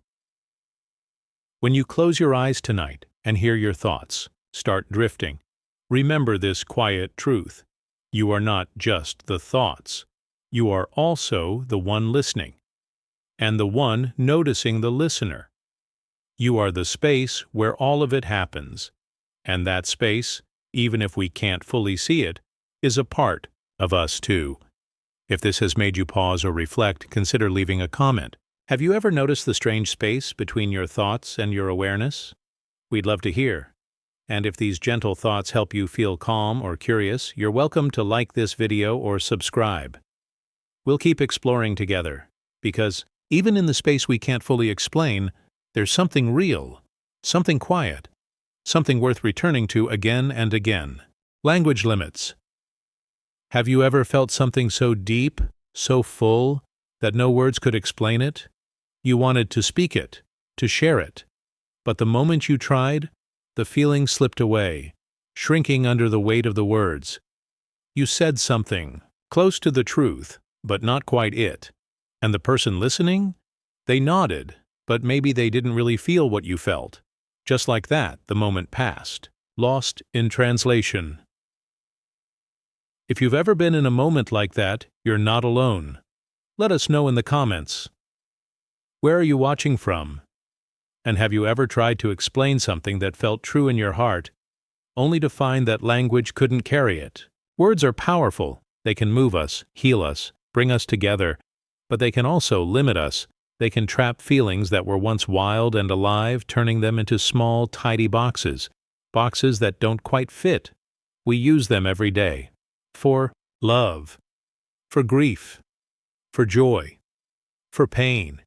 And yet, so often, we know that what we say isn't all there is. Think about it. You say, "I'm fine," but maybe you're not. Or someone asks how your day was, and you say, "Good," when really it was full of quiet confusion. We often don't lie. We just don't have the words to say what's really going on inside. Take something simple, like watching a sunset. The sky turns gold, then orange, then deep purple. The air feels soft. Time slows. You could say, "It was beautiful," but that doesn't carry the weight of the moment, the stillness, the quiet wonder. Beautiful is just a word. It points to the feeling, but it isn't the feeling. Or maybe you've been in love or felt heartbreak. You try to explain it to a friend. You say, "It hurts," or "I miss them," or "It's hard." But those are just shadows of what you really mean. The real feeling lives somewhere beyond the words, somewhere language can't quite reach. This is the paradox of language. We need it, but it also fails us. It connects us, but it also divides us. It gives us tools to think, but those tools come with limits. We can say, "I am sad," or "I am happy," but often we feel both at once, or neither exactly, and we can't always explain that. Sometimes words even change the feeling itself. The moment you name something, it stops being as open as it was before. Like catching a butterfly and putting it in a jar. You can still see it, but it's no longer free. This doesn't just affect how we talk to others, it shapes how we talk to ourselves. Our inner voice uses words, and those words shape our emotions. I failed, we might think, but maybe it wasn't failure. Maybe it was growth or redirection or something else without a name. Still, we use the word we know, and the feeling changes to match the word. Even in silence, we often search for words. When we sit alone, we talk to ourselves. We try to explain our day, our feelings, our future. But sometimes, it's only when we stop explaining that we start truly feeling. That's why music can touch us so deeply, or art, or a quiet look from someone we trust. These moments speak in a language that doesn't use words at all. Language is also shaped by where we're from, by the words we were taught. Some feelings don't even exist in one language, but do in another, like that soft sadness of missing something that never really happened, or the quiet joy of seeing someone else succeed. Some cultures have words for these, others don't, which makes you wonder, do we feel things differently just because we have different words? This gap between words and meaning also affects how we understand the world. In science, in politics, in belief, we argue over words, over labels, over meanings, but often, underneath the words, we all feel something very similar. Fear, hope, wonder, love. The words make it seem like we're far apart, but the feelings bring us closer together. Even machines like artificial intelligence use language now. They can write, speak, answer, but do they understand? Or are they just stitching together symbols without the feelings behind them? And if so, how different are we really when we speak without knowing what we mean? Mental health, too, is tied to language. Being able to name what we feel can help. But sometimes we need more than names. We need space, silence, stillness, a chance to feel without needing to explain, to sit with what's real, even if we can't say it out loud. And yet, despite all these limits, we keep trying. We keep speaking. We keep listening. And maybe that's the beauty of it. The trying, the reaching, the little moments when someone says just the right words, and something inside you softens, like they understood, even a little, maybe. Language isn't meant to be perfect. Maybe it's just meant to be shared, to remind us that we're not alone in what we can't explain. So the next time you feel something too big for words, it's okay. Let it be big. Let it be quiet. Let it live in that space where language ends and meaning begins. And if you're watching this and you felt the same, leave a comment. Have you ever tried to say something and found that the words just weren't enough? We'd love to know.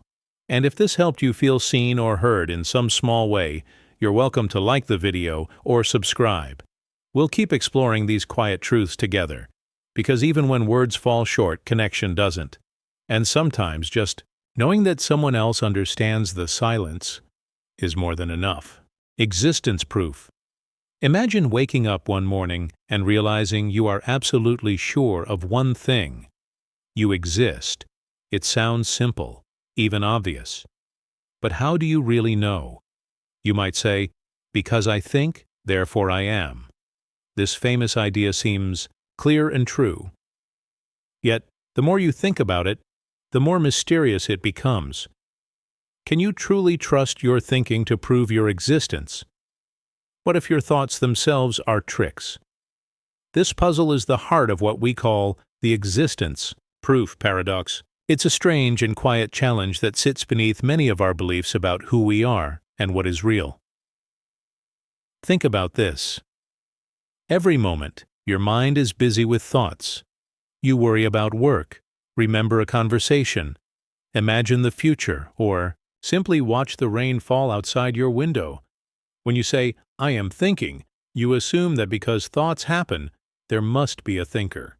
But what if this assumption is too fast? What if thinking doesn't necessarily prove that you exist as a separate, stable self?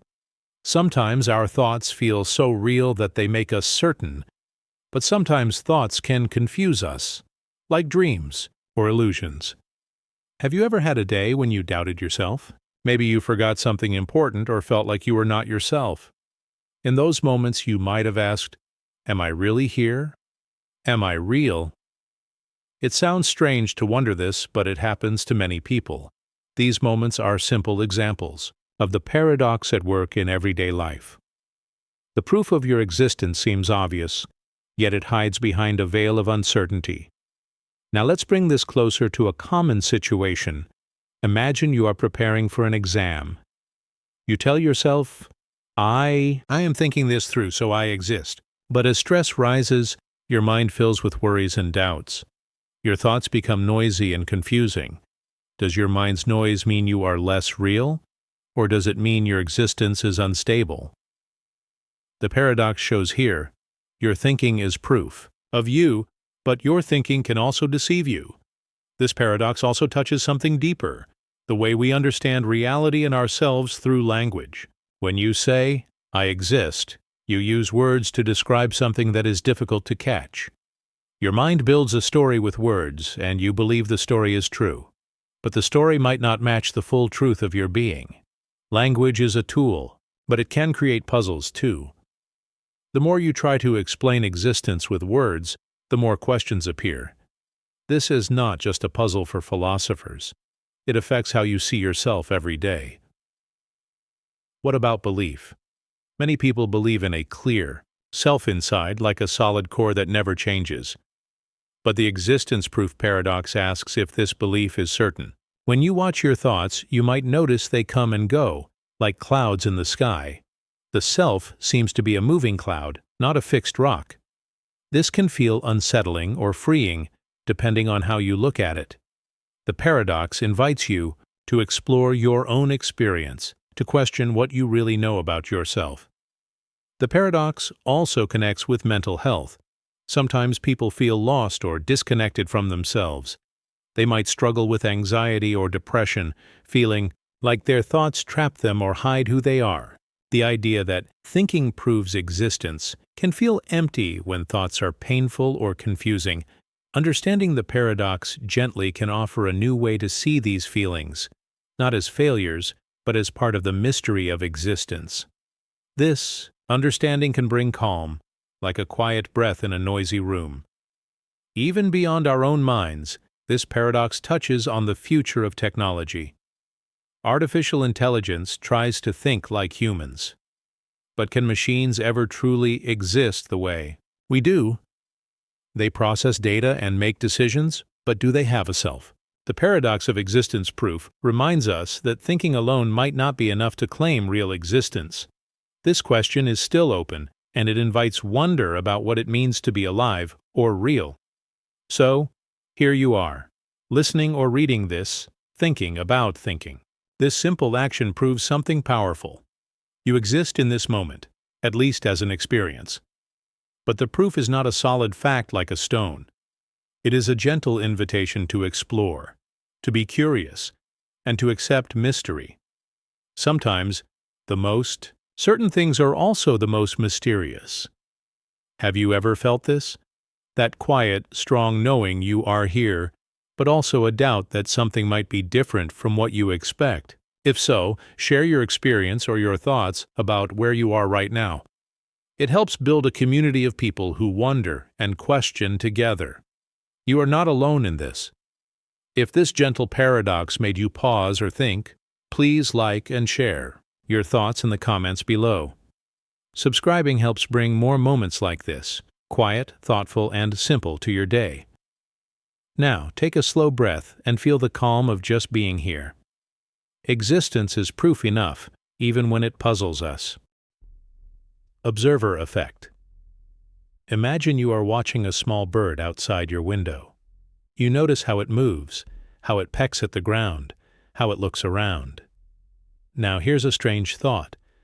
Just by watching that bird, you might be changing its behavior, even if only a little. It feels natural to think that watching something does not affect it. But the observer effect tells us this isn't quite true. When we pay close attention to something, that very act changes it in ways we might not even notice. It's a quiet, mysterious dance between watching and living, one that touches our everyday experiences more than we realize. Have you ever noticed how your own behavior shifts when you know someone is watching? Maybe during a test, when the teacher is nearby, you suddenly focus more. Or when you talk to a friend, you might change the way you tell a story, knowing they are listening. This simple idea shows how observing can shape reality, sometimes gently, sometimes more clearly. The paradox lies in this. Watching life closely is part of life itself, but it changes what we see. This effect is not just about people. Think about the weather. When scientists study tiny particles in the air or water, the tools they use can change what those particles do. The act of measuring, of observing very closely, affects the outcome. It sounds strange because we expect the world to stay the same whether we watch or not, but in many small, hidden ways, watching is not separate from living. It is part of it. In daily life, the observer effect can be found in simple moments. Imagine you are trying to enjoy a quiet walk in the park. You might start thinking about how you look or what others might think if they see you. Suddenly, the calm feeling shifts. Your awareness of being watched, or watching yourself, changes how you experience that moment. This shows how closely tied watching and changing are. The observer effect also touches bigger questions about how we understand reality. We use language to describe what we see and feel, but when we describe something carefully, we might change how it is understood or even how it happens. Words shape our thoughts, and thoughts shape our world. The simple act of observing and describing life can change the very things we want to understand. This paradox connects with belief too. We often believe that we can watch life from the outside as if we are separate from what we observe. But the observer effect reminds us that we are inside the story, not outside it. Our attention is part of the story. This can change how we think about ourselves and the world around us. We are not just watchers, we are part of the life we watch. Sometimes this idea links to how we feel inside. When we watch our own thoughts too closely, we might feel tense or nervous. It can be like trying to hold a delicate flower tightly and worrying about breaking it. The observer effect reminds us to watch gently, to allow life to flow while we notice it. This balance can help us feel calmer and more connected with ourselves. Looking beyond our minds, the observer effect is important for technology, especially artificial intelligence. Machines can observe data and change what they do based on what they learn. But can machines be aware of how their observation changes the world? This question is still open. The observer effect reminds us that watching is not just seeing. It is part of change itself, a mysterious link between mind and world. As you listen or read this, you are observing your own experience. Your attention shapes your moment right now. It is a gentle reminder that you are both the watcher and the lived experience. This thought can bring a quiet peace, knowing that change is natural and part of being alive. Have you felt this before? When watching something closely, did you notice a shift inside you or in what you saw? Sharing your experience or where you are helps connect us all. We are a community of watchers, living and changing together. If this thought made you pause or feel curious, please like and leave your thoughts below. Subscribing brings more calm and thoughtful moments to your day.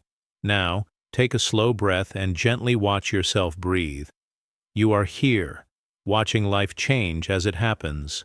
Moral relativity. Imagine a world where what feels right to one person might feel wrong to another. This sounds familiar, like something we all notice in everyday life, but it holds a deep mystery. How can two people see the same thing and have very different ideas about what is good or bad? There is no simple answer. This is the heart of moral relativity, the idea that there is no fixed guide that tells us what is right or wrong for everyone, everywhere. It challenges us to think carefully about how we judge the world and ourselves. Think about a moment when you disagreed with a friend or family member about something important. Maybe it was a small choice, like how to spend a holiday, or something bigger, like a belief or value. Each person feels certain their view is right, but both cannot be right in the same way. This everyday experience shows how moral relativity plays out quietly in our lives. It can cause confusion, but also opens space for understanding. Take the example of weather. In one place, people might welcome a heavy rain as a blessing, hoping it will grow crops. Elsewhere, the same rain might cause floods and harm. Neither view is simply right or wrong. Each is true for that moment and place. This is a simple way to see how what is right depends on many factors, like time, place, and perspective. Life is full of such moments, and moral relativity is woven into them. Imagine a student preparing for exams in a strict school. The rules say no talking, no sharing answers. The student believes following these rules is right, to be honest and fair. But another student might think it's right to help friends, even if it breaks the rules. Neither is clearly right or wrong. They follow different ideas about what matters more. This tension shows how moral choices are often not clear-cut, but shaped by what we value and believe. This paradox goes deeper. It touches how we use language and how we create meaning. When we say something is good or bad, we use words that carry many meanings depending on culture, experience, and emotion. Words are tools, but they can also create puzzles. Trying to explain morality in fixed terms can leave us feeling lost or frustrated. Moral relativity reminds us to hold our judgments gently, to listen, and to be open. Belief plays a big role here. Many people believe in absolute truths, fixed rules about what is right or wrong. Moral relativity asks us to consider if these truths can change with context. What if right and wrong are more like a dance than a rule book? This idea can feel strange, even uncomfortable, but it invites us to explore our own beliefs and respect others, even when they differ. Mental health connects with this paradox too. When people feel judged or misunderstood, it can cause pain or isolation. Moral relativity offers a quiet hope that no one view holds all the truth, and that understanding different perspectives can heal. This does not mean everything is allowed or without consequence, but it means kindness and openness matter. This gentle approach can ease inner conflict and bring peace. Even technology faces this paradox. Artificial intelligence learns from data, shaped by many human values and beliefs. But can machines understand moral relativity? Can they judge right and wrong without fixed rules? This is a question still open to discovery. Moral relativity reminds us that human life and values are rich and complex, not easy to reduce to clear answers. As you hear these words, think about your own experiences. Have you ever felt caught between different ideas of right and wrong? Where are you now, and how do you see the world around you? Sharing your thoughts helps build a community that respects many views and learns from each other. We are not alone in this. If this reflection made you pause or think, please like and share your experience in the comments below. Subscribing brings more thoughtful and calm moments to your day. Now, take a slow breath and feel the quiet understanding that in a world of many truths, your kindness is one bright light. Hope and despair. Imagine holding a tiny flame in your hands. It feels warm, comforting, a guide through the darkness. That flame is hope. It keeps you moving forward, even when the path seems uncertain or difficult. But what if, slowly, that flame begins to flicker and fade? Suddenly the light you trusted feels fragile, and the darkness grows larger.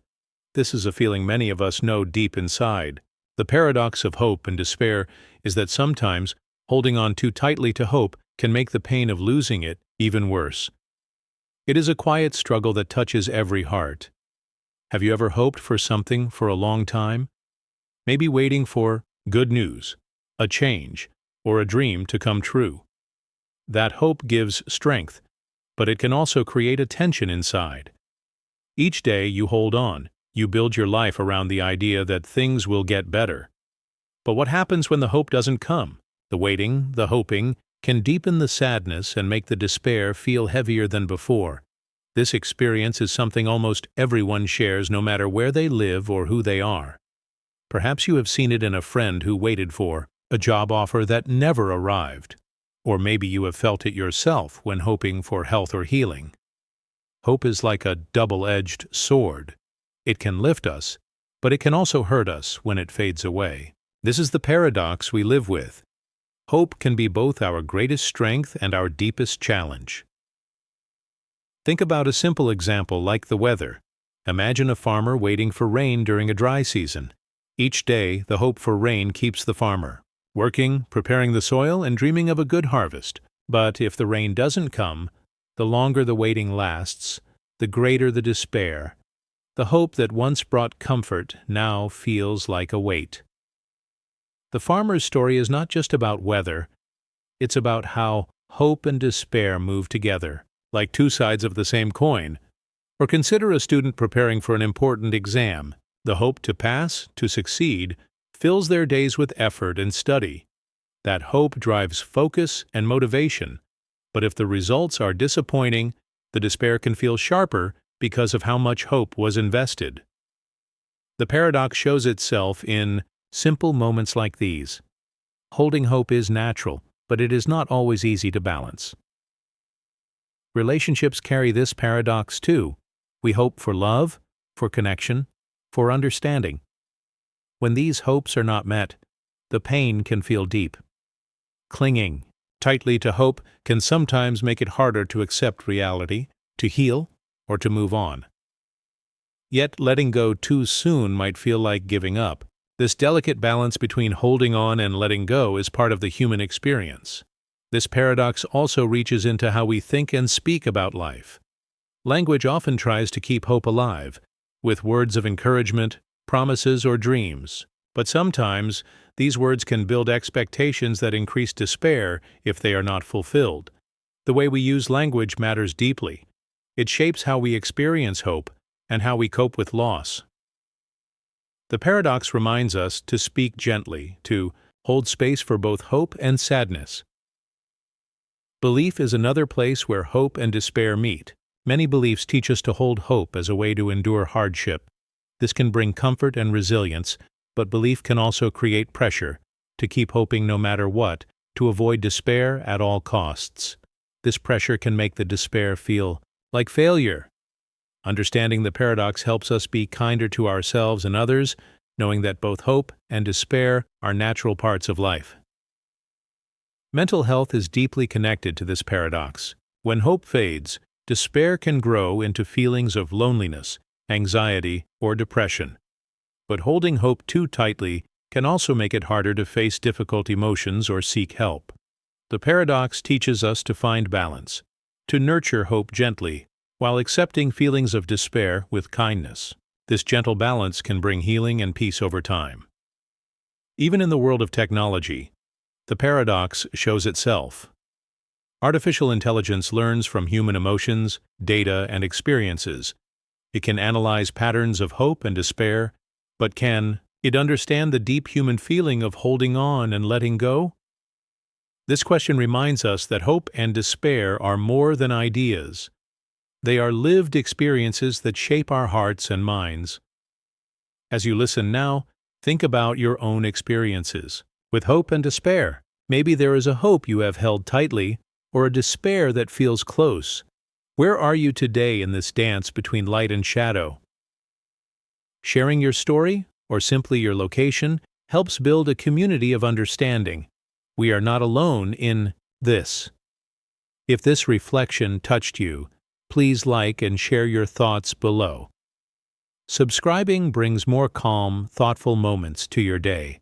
Now take a deep breath and feel the warmth of your own tiny flame. Whether it flickers or burns steady, it is part of your journey, part of the beautiful, fragile life we all share. Presence and absence. Have you ever noticed how sometimes the people we care about feel most real when they are not around? It's a strange and quietly powerful feeling. That absence can make someone's presence even stronger. You might find yourself thinking about a close friend or family member more deeply when they are far away, or missing someone so much that their absence fills the whole room. Yet when they are actually there, sometimes their presence feels ordinary, even taken for granted. This surprising feeling is more common than we think, and it holds a deep paradox about how we experience connection. Take a moment to think about someone you love or miss. Maybe it's a parent, a partner, or a close friend. When they leave, suddenly memories and feelings rush in. You remember their laugh, their smile, the way they make you feel safe or understood. Their absence creates a space that is both empty and full. You feel their presence more strongly in that empty space. But when they return, those intense feelings can soften, replaced by everyday moments, small talks, routines, shared silence. Their presence is still there, but it feels quieter somehow. This is the paradox of presence and absence, how being gone can make someone feel closer. Imagine the weather on a quiet, cloudy day. The sun hides behind the clouds, and you feel a certain calm in the dim light. But when the sun comes out, its bright warmth can feel less noticed because it is normal and expected. The sun's presence, like a person's presence, can become something we forget to appreciate until it disappears. This simple example helps us see how absence can heighten our awareness of presence. Think about a student preparing for an exam. When their teacher is away, maybe sick or on holiday, the students might feel the teacher's absence deeply. They miss the guidance and support, the lessons that make the subject clearer. The teacher's presence is felt most when they are not there. But when the teacher returns, the students might take the lessons for granted, focusing on the tasks rather than the teacher's presence itself. This everyday experience reveals how absence can reveal the true value of presence. Relationships are full of moments like this. Have you ever noticed how sometimes, after a disagreement or separation, the longing for connection can grow stronger? When someone is not around, memories and feelings can grow more vivid. Absence creates space for reflection, for missing, for appreciation. But when the person is near again, the intensity can fade into the background of daily life. The paradox teaches us about the rhythms of closeness and distance, how both are needed to feel fully connected. This paradox also touches how we use language and meaning. When we speak about presence, we often mean more than just being physically near. Presence can mean attention, care, or emotional connection. Absence is not only physical, but also emotional. Sometimes someone can be near but absent in their thoughts or feelings, creating a sense of loneliness. This adds a layer of mystery to the paradox. Presence and absence are not just about space, but about how fully we engage with each other. Beliefs and culture shape how we understand presence and absence too. Some traditions honor absence as a way to deepen connection, through rituals, memories, or silence. Others focus on constant presence and togetherness. Both views hold wisdom, and the paradox invites us to find balance.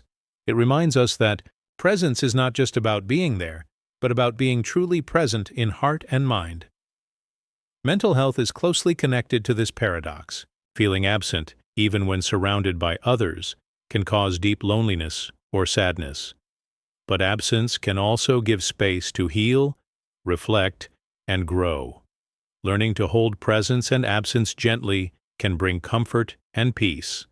It teaches us to appreciate moments of togetherness and moments apart, knowing both are part of life's flow.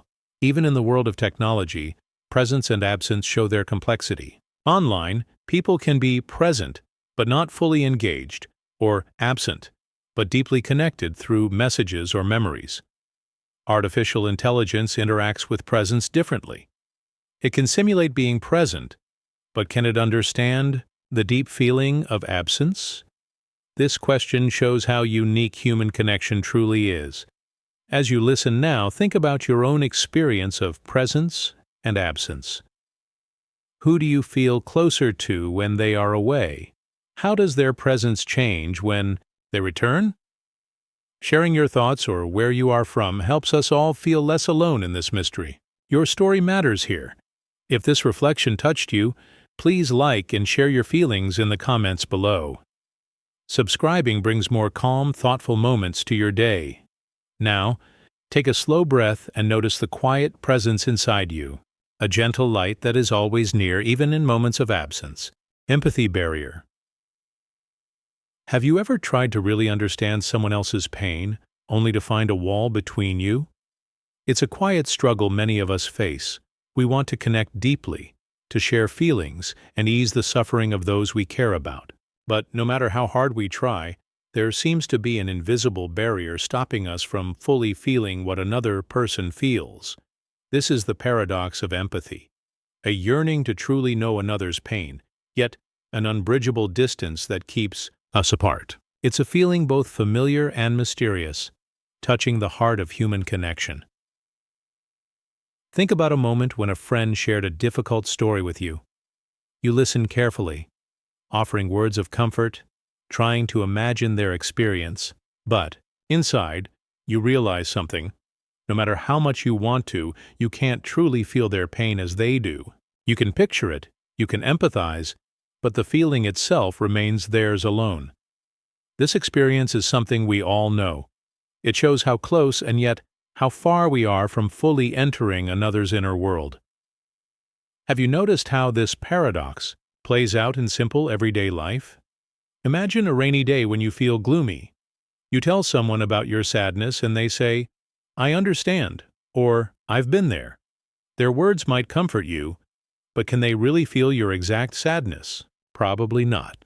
Their feelings are similar, but not the same. This difference highlights the empathy barrier, how we can connect but never completely cross into another's pain. Another example can be seen in exams or stress.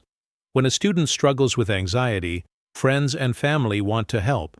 They offer support, share stories, or suggest solutions. But the student's unique feelings, worries, and fears remain deeply personal. No matter how much others care, the student's emotional world stays theirs alone. This shows how empathy is both a bridge and a boundary. Relationships reveal this paradox even more. Imagine a partner going through loss or hardship. You want to hold their pain, to be their refuge. You listen, you stay close, but you can't carry their pain for them. This can feel frustrating or lonely. The empathy barrier reminds us that love and connection do not erase individual suffering. Instead, they provide space to share it without losing the personal experience. Language plays a big role in the empathy barrier. Words are tools we use to describe feelings, but they are limited. Describing pain or joy is never quite the same as living it. This gap between language and feeling creates the space where empathy struggles to fully reach. It is a quiet reminder of how much human experience is beyond words, held inside each person's heart. Beliefs and culture shape how we approach this barrier too. Some cultures encourage sharing emotions openly, making empathy feel closer and more present. Others value privacy and personal boundaries, which can make the barrier feel stronger. Both views teach us something about respect and connection. The paradox invites us to hold these differences gently, knowing that empathy is both connection and separation. Mental health shows the importance of this paradox. People who suffer deeply often feel isolated, believing no one can truly understand their pain. This isolation is part of the empathy barrier. But understanding the barrier can also bring relief. It reminds us that feeling alone is natural, but not a sign of failure. It teaches us to offer kindness without expecting complete understanding, creating space for healing. Even in technology, the empathy barrier appears. Artificial intelligence can analyze emotions, respond to words, and simulate care. But can AI cross the empathy barrier? Can it truly feel pain or joy? This question highlights the unique depth of human empathy, something more than data or algorithms. The barrier is a reminder of the profound mystery in our shared but separate experiences. As you listen now, reflect on your own experiences with empathy. Have you felt the barrier between your feelings and those of others? How do you navigate this space? Sharing your thoughts or where you are from helps us build a community that understands these subtle, powerful moments. Your experience matters here. If this reflection touched you, please like and share your feelings below. Subscribing brings more calm, thoughtful moments to your day. Now, take a deep breath and feel the gentle connection between yourself and the world, a space where empathy lives, both close and just out of reach, a beautiful part of being human. Memory, uncertainty. Have you ever been sure about a memory, only to realize later that it was different than you thought? Maybe you remembered a moment from childhood so clearly, but when someone else told their side, your memory felt strange, almost like it changed. This experience can feel unsettling and mysterious. We believe our memories are fixed, moments locked in time, but often they shift each time we recall them.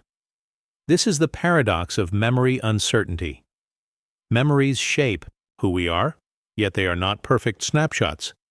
Instead, they flow and change in surprising ways.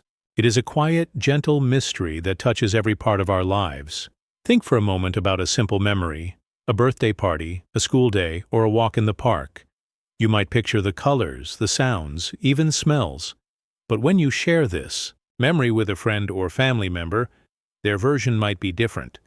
They remember different details, or they saw the event from another angle. This difference doesn't mean either of you is wrong. It means memories are not fixed pictures, but living stories that change as they are told again and again. Have you noticed how your feelings about a memory can also shift over time? Something that once made you happy might now bring sadness, or vice versa. This is part of how memories work. They aren't just facts stored in our mind, they are tied to our emotions and understanding. As we grow, our memories evolve, sometimes growing brighter, sometimes fading or twisting into new shapes. Everyday life is full of examples of this. Imagine preparing for an exam and trying to remember something you studied. Sometimes you think you recall the answer perfectly, but then you second-guess yourself. Or think about a conversation where you are sure you said one thing, but the other person remembers it differently. These moments show how memory is not like a recording. It is more like a story that changes every time it is told. Relationships also reveal the paradox of memory uncertainty. Couples often remember the same event in different ways. A shared vacation might be joyful for one person, but stressful for the other. Even small disagreements can grow from these different memories. But this is natural. It shows how memory connects to our personal feelings and perspective. It reminds us to be patient and open when others' memories don't match ours. Language influences how we shape and reshape memories. When we tell a story, the words we choose can highlight some details and leave out others. This changes the memory slightly, coloring it with our thoughts and feelings. The story becomes part of who we are, not just the original event, but the version we carry inside us. This is why memories are personal, private, and sometimes uncertain. The paradox also touches belief and identity. We often trust memories to define who we are. Our past experiences shape our values, our choices, and our sense of self. But if memories can shift, what does this mean for identity? It suggests that we are not fixed beings, but ever-changing. Our past is not a static place, but a living part of our present. This idea can feel freeing or unsettling, both at once. Mental health is deeply connected to memory uncertainty. People who suffer from trauma or anxiety sometimes experience memories in confusing or painful ways. Flashbacks or distorted recollections show how fragile and complex memory can be. Yet, this also opens a door to healing. Understanding that memories change helps people see that they are not trapped by their past. It gives space for growth, forgiveness, and hope. Even artificial intelligence faces the limits of memory.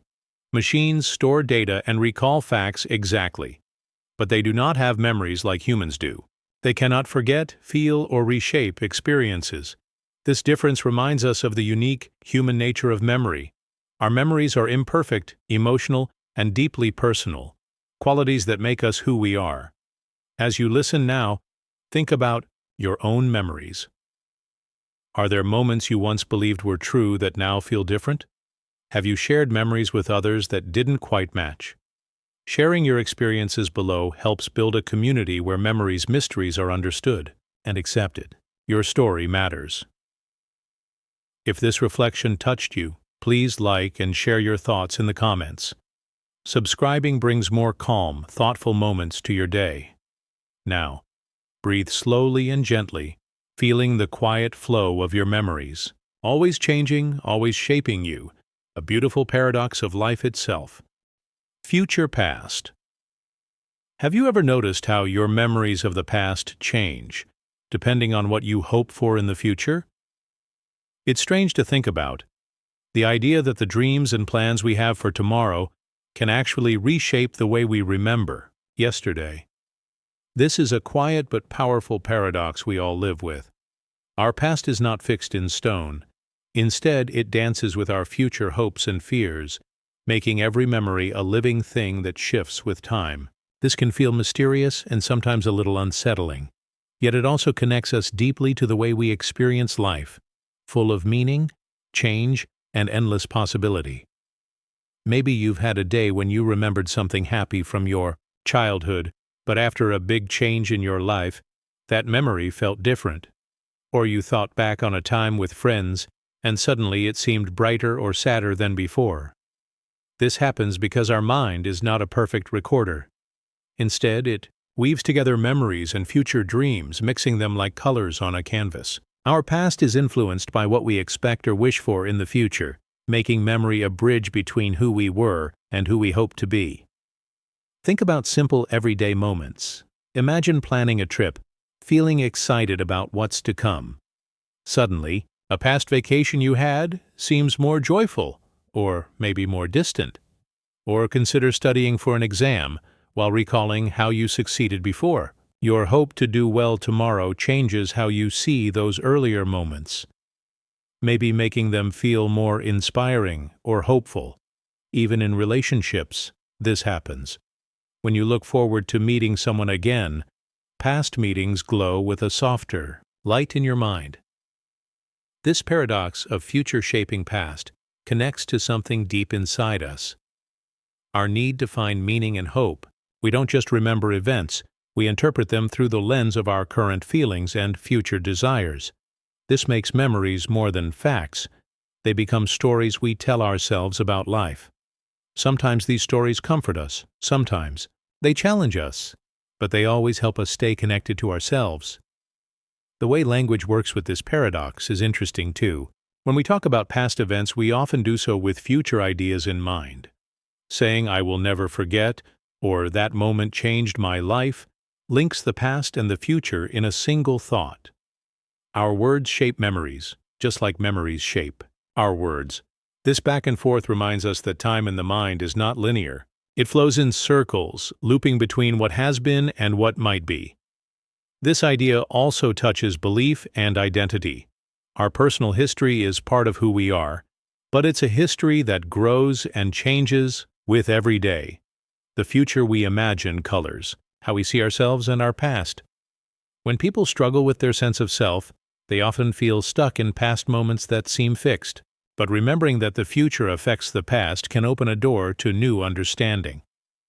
It shows that change is always possible and that we are not trapped by what has happened before. Mental health is deeply linked to this paradox. For those dealing with loss, regret, or difficult memories, the way the future shapes the past can be both a challenge and a gift. Sometimes hope for better days can soften painful memories, helping healing to begin. Other times, fears about the future can make past hurts feel sharper. Understanding this delicate balance encourages kindness toward ourselves and others. It teaches patience with the mind's natural way of weaving past and future into the present. Even artificial intelligence faces limits here. Machines can store data about the past, but they don't have dreams or hopes. They cannot reshape memory based on what might come next. This difference highlights the beauty of human memory, its imperfection, its fluidity, and its connection to our deepest feelings. We are the storytellers of our own lives, always blending what was with what could be. As you listen now, think about how your own memories have changed with your hopes and dreams. Have you noticed how a happy or sad moment from the past seems different depending on what you expect in the future? Sharing your experiences below helps build a community where we understand these quiet mysteries together. Your story matters, and it adds to the rich tapestry of human experience. If this reflection moved you, please like and share your thoughts in the comments. Subscribing brings more calm, thoughtful moments like this into your day. Now, take a slow breath. Feel the flow of time in your mind. The way the future softly touches the past, weaving your story one gentle thread at a time. Reality, illusion. Imagine waking up one morning and realizing that everything you trust about the world, the colors you see, the sounds you hear, the textures you feel, might not be exactly as they seem. What if your senses, the very tools you use to understand reality, were gently painting a picture that isn't fully true? It sounds strange, even unsettling. Yet this is a paradox we all live with. Our senses show us a version of reality, but it might not be the whole truth. This idea quietly challenges how we see ourselves and the world around us. Have you ever noticed how a room can look different depending on the light?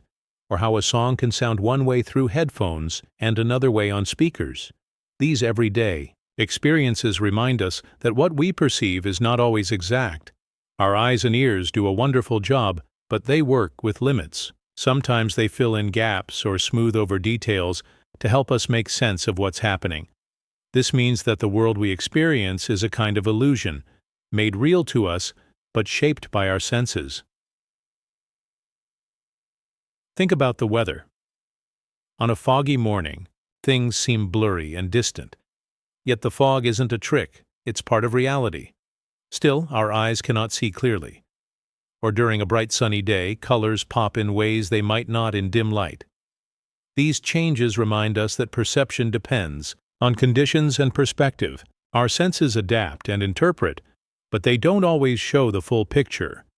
School exams offer another simple example. Imagine reading a question and understanding it one way, only to realize later that your first impression was wrong. Your mind works with the information it gets, but sometimes that information is incomplete or misleading. Like this, our senses can give us clues, but the final picture depends on how we interpret those clues. This makes reality a puzzle we are always piecing together. In relationships, the illusion of reality often appears in how we perceive others. We might think we understand someone perfectly, but each person carries layers that our senses alone can't fully reveal. The tone of voice, a glance, or a smile can hint at feelings deeper than what is spoken. Sometimes what we see or hear is just the surface of a more complex reality. This shows how our senses create an image of the world that feels true but is always a part of a larger whole. This paradox also connects to belief. Many cultures and philosophies teach that reality is not just what we sense, but includes unseen layers, thoughts, emotions, and spirit. The idea that our senses might be gently deceiving us opens the door to questions about truth and meaning beyond the visible. It invites us to look deeper and consider how much of what we believe is shaped by what we feel and think. Language plays a role here too. The words we use describe the world based on our senses, but words are limited. They cannot capture every detail or feeling perfectly. When we say red or sweet, we rely on shared experience to understand meaning. Yet everyone's perception is slightly different. This gap between language and experience is another way reality becomes an illusion, as what we express can never fully capture what we sense inside. Mental health is connected to this paradox in profound ways. When senses and reality don't align, it can cause confusion or distress. People who experience sensory changes or differences might feel disconnected from the world around them.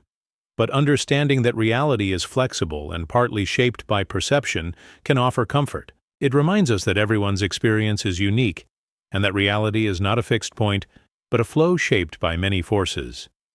Even in the world of artificial intelligence, the difference is clear. Machines receive data exactly as it is given. They do not see, hear, or feel. They process information. This means AI can struggle to grasp the subtle illusions and complexities humans experience. Our senses and minds together create a rich, sometimes imperfect, but deeply meaningful version of reality that machines cannot replicate. As you reflect on this, consider how your own senses have shaped your view of the world today.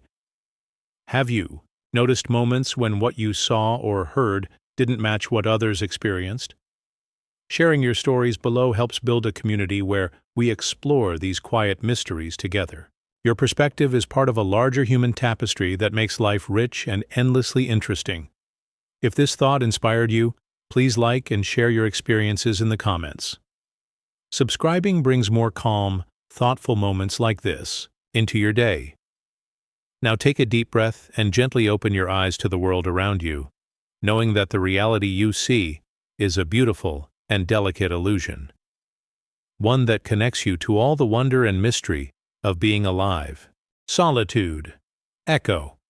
Imagine being surrounded by people in a busy cafe or a crowded street, yet feeling completely alone. You speak, laugh, even smile, but inside there is a quiet emptiness. This feeling can seem strange, almost mysterious. How can solitude grow louder when you are not physically alone? This is the paradox of solitude echo. It tells us that sometimes being surrounded by noise and company does not stop the feeling of being deeply alone. In fact, that silence inside can feel louder than any words spoken around you. Have you ever noticed this? Maybe in a classroom while everyone is chatting, you feel separate from the group. Or in a family gathering with lots of faces and voices, yet a sense of distance inside. This is not just loneliness, which is about wanting company. Solitude echo is more subtle. It's about feeling an inner quiet that echoes in your mind even amid a crowd. This feeling can be strange, but very human. Think about the weather on a rainy day. Even when the world outside is noisy and busy, a soft rain can create a quiet space in your mind. You might feel calm, but also a little isolated, as if the rain is a wall between you and others. This is a simple way to understand solitude echo. It shows how our inner world can feel very different from the outer one, creating a space where solitude can be loud and clear. In school exams, this feeling might happen when everyone is focused on their papers, but you feel your thoughts are far away. The silence of concentration becomes a loud echo inside your head. It can feel like you are alone with your worries and hopes. This example shows how solitude echo can appear, even in moments when people are close and connected in purpose. In relationships, the paradox is even more powerful. You can be with someone you care about deeply but still feel alone. Sometimes talking doesn't fill the silence you feel inside. This is the echo of solitude, a quiet space inside your heart where words cannot reach. It reminds us that emotional connection goes beyond physical presence and talking. It is about truly being understood and feeling seen. This paradox invites us to think about belief and meaning. Many spiritual paths talk about the importance of solitude for growth and self-understanding. But Solitude Echo shows that solitude can also be a challenge, a space where we face ourselves and our deepest feelings. It is a reminder that solitude is not only about being alone, but about the inner dialogue we have with ourselves. Language often struggles to capture this feeling. When we say, "I am alone," or "I feel lonely," the words don't fully explain the echo of silence inside a crowd. This gap between language and feeling is another part of the paradox. It shows how our inner experiences can be complex and subtle beyond simple description. Mental health is closely linked to this paradox. Feeling alone in a crowd can be a sign of deeper struggles, like anxiety or sadness. But it can also be a moment of deep awareness and presence. Understanding Solitude Echo helps us be kinder to ourselves and others. It reminds us that inner silence is part of being human, and sometimes it calls for gentle care and attention. In the world of artificial intelligence, the difference is clear. Machines can measure noise and count people, but cannot feel the quiet echo of solitude inside a human heart. This makes our experience unique and precious. It shows how human feelings are rich and layered, beyond what technology can understand.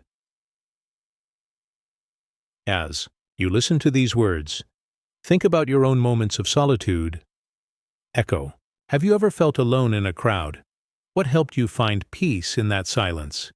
Sharing your thoughts and experiences below creates a space where we connect and support each other. Your voice matters, even in the quiet moments. If this reflection touched you, please like and comment. Subscribe for more gentle stories and peaceful thoughts like this one.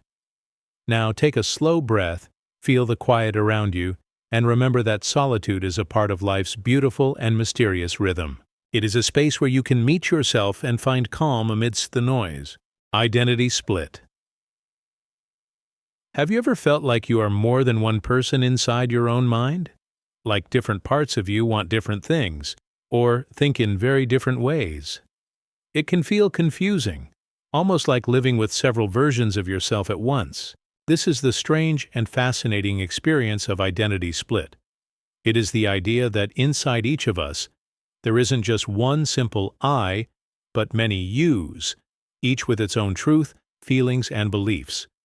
This might sound mysterious or even unsettling, but it is something almost everyone experiences, even if only quietly inside their thoughts. For example, imagine you are trying to decide whether to say something honest to a friend, but another part of you worries about hurting their feelings. One you wants to speak freely, while another you hopes to keep peace. Both are real and true in their own way. This simple everyday moment shows the paradox clearly. Inside one mind live multiple voices, sometimes agreeing, sometimes opposing. Have you ever noticed these different voices inside yourself? Maybe when you feel both excited and scared about a new chance, or when you want to rest but also feel the pressure to keep working. This is identity split in action. It reminds us that who we are is not fixed or simple, but complex and changing, and that complexity is part of what makes us human. Think about the weather on a spring day when sun and rain mix together. One moment the sky is bright, the next moment clouds cover it. Inside us, the many yous are like these weather changes. Sometimes clear, sometimes cloudy, sometimes both at once. This shows us how change and contradiction live inside all of us. At school or work, identity split might appear when you feel one way about a task, but behave differently because of rules or expectations. You might want to be creative, but also fear failure. These parts of you are like different sides of a coin, each important but pulling in different directions.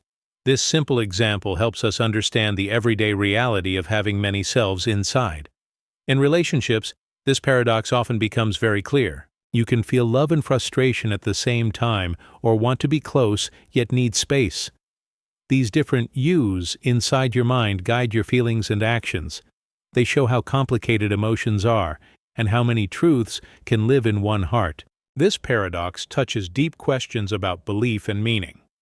Many philosophies and spiritual traditions explore the idea that the self is not one solid thing, but a flowing river of changing moments and feelings. Identity Split invites us to accept this complexity instead of trying to force one simple story of who we are. Language sometimes struggles to describe this experience. When we say, "I think" or "I feel," it sounds like one single voice. But inside, many voices might be speaking at once, each with its own perspective. This shows the limits of words and the richness of human experience beyond language. Mental health is closely linked to identity split. Sometimes these many yous can cause inner conflict or confusion, making it hard to feel whole. But understanding this paradox can also bring freedom. It helps us realize it's okay to have many sides and that these parts can learn to listen to each other and find balance. In the world of artificial intelligence, the idea of multiple selves is still far away. AI may have many functions, but does not experience the inner voices or emotions that humans do. This makes human identity rich and unique, full of layers and depth. As you listen, think about the different yous inside your own mind. What voices do you hear? How do they speak to each other? Sharing your thoughts below helps build a community where we can explore these mysteries together. Your experience is part of a larger human story. If this reflection speaks to you, please like and comment. Subscribe to join more gentle explorations like this one. Now take a slow breath and remember, inside you live many selves, each one real, each one part of the beautiful puzzle that is you. Purpose. Search. Imagine waking up every morning wondering what your true purpose in life is. You might feel this quiet pressure, as if somewhere out there is one single perfect reason you were born. But what if searching hard for that one purpose actually makes it harder to find? This is the strange and gentle paradox of purpose search. Sometimes the more we try to pin down a single life meaning, the more it slips away, leaving us feeling lost or empty. Have you ever felt this? Maybe, during a quiet moment or after a big decision, you asked yourself, "What am I really meant to do?" It feels like a question everyone asks, but the answer is never quite clear. This feeling is so human and common, like a soft mystery inside us all. If you want, share where you are now in your own search, whether you're sure or still wondering. This simple sharing helps us connect and remember we're not alone. Think about a simple example, like walking outside on a foggy morning. You see only a few steps ahead. You want to know exactly where the path leads, but the fog hides it. If you try too hard to find the end, you might miss the beauty of the steps right in front of you. Life's purpose can feel a bit like that, foggy path. Trying too hard to see the whole way can make us forget to enjoy the walk. At school or work, this paradox often shows up. You might want to pick one clear goal, a perfect job or dream career, but life rarely fits into neat boxes. Maybe you love music, but also enjoy science. Maybe you want to help people, but also need time alone. Searching for one true purpose can block you from exploring these many sides. Sometimes, having many small purposes or interests brings more joy and meaning than focusing on one big goal. Relationships can also reflect this paradox. We might expect to find one perfect friend or partner who completes us, but often it is the many connections, small moments of kindness, and shared experiences that create a rich, meaningful life. Holding on tightly to one idea of purpose can make us miss the value of these everyday gifts. This paradox invites us to rethink what purpose means. Instead of a single fixed point, purpose can be a journey or a dance. It can change with time, like the weather shifting from sunshine to rain. Life's meaning can come from many places: learning, growing, loving, creating, or simply being. This idea helps us soften the pressure to have everything figured out. Language sometimes limits how we talk about purpose. We want clear answers. and labels, but life's deeper meaning often escapes simple words. This reminds us that some mysteries are meant to be felt, not solved. The search itself can be part of the purpose, a gentle unfolding rather than a hard destination. Mental health is deeply connected to this paradox. Feeling lost or unsure about purpose can cause stress or sadness, but it can also open doors to new discoveries about ourselves. Accepting the search as natural and allowing purpose to change brings freedom and peace. It teaches us patience and kindness toward ourselves. Even in the world of artificial intelligence, purpose is a strange idea. AI follows instructions and goals set by humans, but does not seek meaning or purpose itself. This difference highlights how precious and unique the human experience is, the ability to wonder, to seek, and to grow with no clear map. As you listen, consider your own journey. What small purposes bring you joy now? What questions about life feel alive in your mind? Sharing your thoughts below helps build a warm, curious community. Your story matters here. If this reflection touches something inside you, please like and comment. Subscribe to join gentle journeys into life's mysteries like this one. Now take a slow breath and remember, purpose is not always a single shining star, but a quiet path with many steps. Embrace the search and the unfolding it brings. Truth paradox. Imagine speaking a simple fact. The sky is blue. And then watching that very statement twist and shift until it hardly feels like truth at all. It sounds strange, but the moment you try to pin down what is true, the idea of truth can slip through your fingers like fine sand. This is the quiet mystery we call the truth paradox. Defining truth too precisely can bend it into something unrecognizable. Have you ever felt certain about something, only to change your mind later? Maybe you remembered a childhood event one way, and then someone else's story made you doubt your own memory. This simple shift shows how truth can feel solid until we examine it too closely. When you share where you are right now, or a moment when your own truth wavered, it helps us all feel connected in our shared search. Think about a rainy day. You might say, "It is raining," yet someone standing just a few steps away might say, "It feels like sprinkles, not real rain." Both are true in their own way. One person notices heavy drops, the other a gentle mist. This everyday example shows how even simple facts depend on perspective. When we define truth with rigid words, we risk losing the subtle beauty of each viewpoint. In a classroom, a teacher might explain a rule in math or grammar, and some students grasp it quickly while others see it differently. One boy understands that 2 plus 2 equals 4, and another wonders if there are cases, like in a different number system, where this changes. Their different takes don't mean one is wrong and one is right. They highlight how context shapes truth. The act of defining the rule can open new questions that twist our understanding.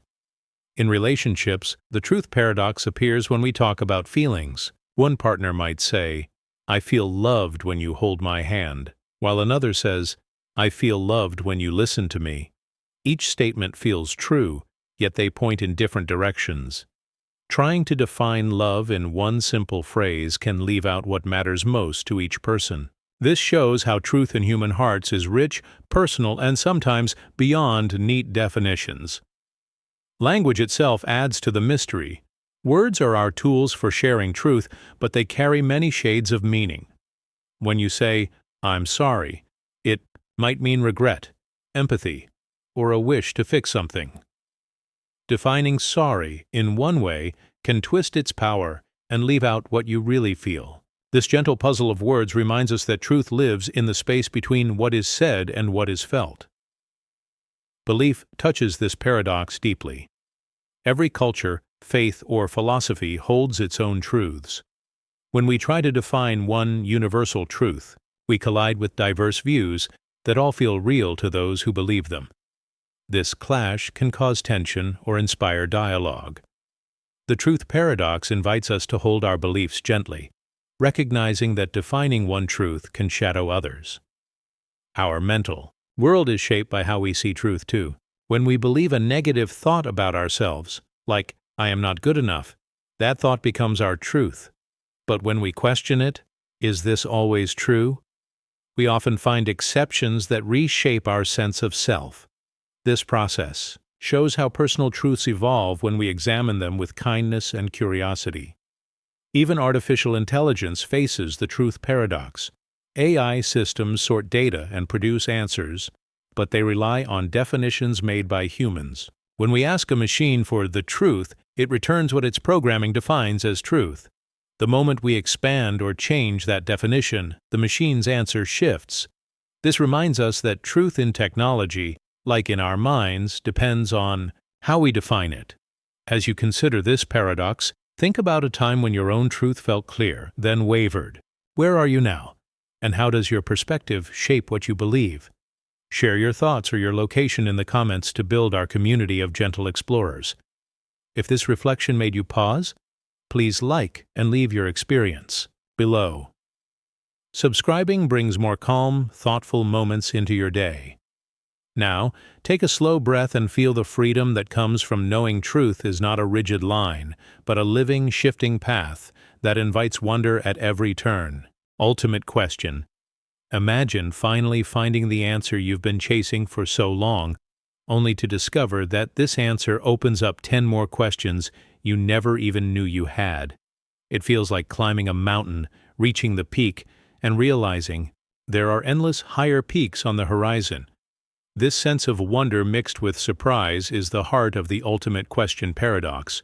Every answer we grasp gently gives birth to new questions, and the cycle goes on without end. It's a quiet reminder that life's greatest mysteries unfold one layer at a time, always inviting us to explore further.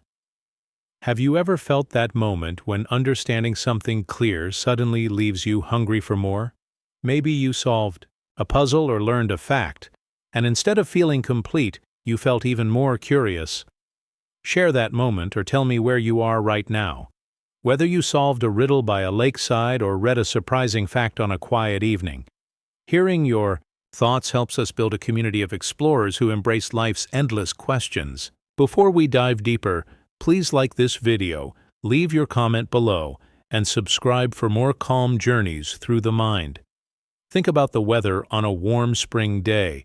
You might see dark clouds gathering and predict rain, and when the drops finally fall, you ask not just, why did it rain today, but also, why did it rain here and not there?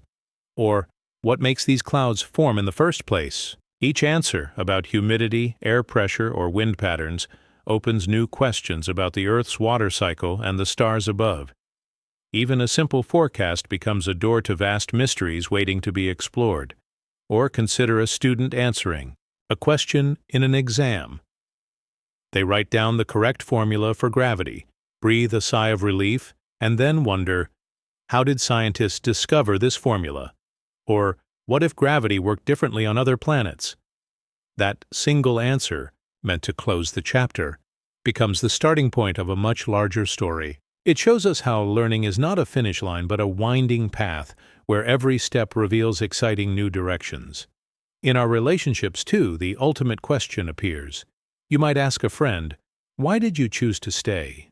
And they offer a heartfelt reason. But then you find yourself asking, what other choices did they consider?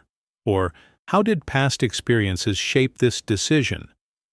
These follow-up questions deepen your understanding and your bond, even as they remind you that every human heart holds layers you may never fully unravel. This paradox also touches our beliefs and the words we use to express them. When we define a belief, we think we have clarity. But then we ask, why do I believe this? Or, what does it mean if the opposite is true? Language shapes our truth, yet it can never capture it completely. One definition leads to another. Question about context, history, or culture. And so, our search for meaning stretches out like an endless horizon of thought and language. Mental health work often follows this same pattern. In therapy, a person might uncover a painful memory and feel relief to put it into words. Yet as they understand one layer of emotion, they wonder, what deeper feelings lie beneath? Or, how does this connect to other moments in my life? Each insight, while soothing, prompts further reflection. This gentle cycle of question and answer becomes a path to healing, guiding us toward greater self-awareness and compassion. Even artificial intelligence joins in the dance of the ultimate. Question. You ask a virtual assistant for the best route home. It gives you clear directions, and then you ask, why did it choose that route? Or, how does traffic flow change this suggestion in real time? The AI's answer reveals a network of data and algorithms that sparks new questions about technology, privacy, and the nature of decision-making itself. Here, the paradox reminds us that knowledge, whether human or machine, is always part of a wider puzzle. As you sit with these ideas, notice how each answer in your own life has led you to even more wonder. This cycle of discovery is not a problem to solve but a gift to cherish. It keeps our minds alive, our hearts curious, and our days rich with possibility. Embracing the ultimate question means finding peace in the journey, knowing there is always more to learn. If this reflection sparked something in you, please like and share your own moments of surprise in the comments below. Subscribing brings more gentle explorations like this into your world. Now take a slow breath. Feel the calm excitement of curiosity, and let your next question guide you into the beautiful mystery ahead.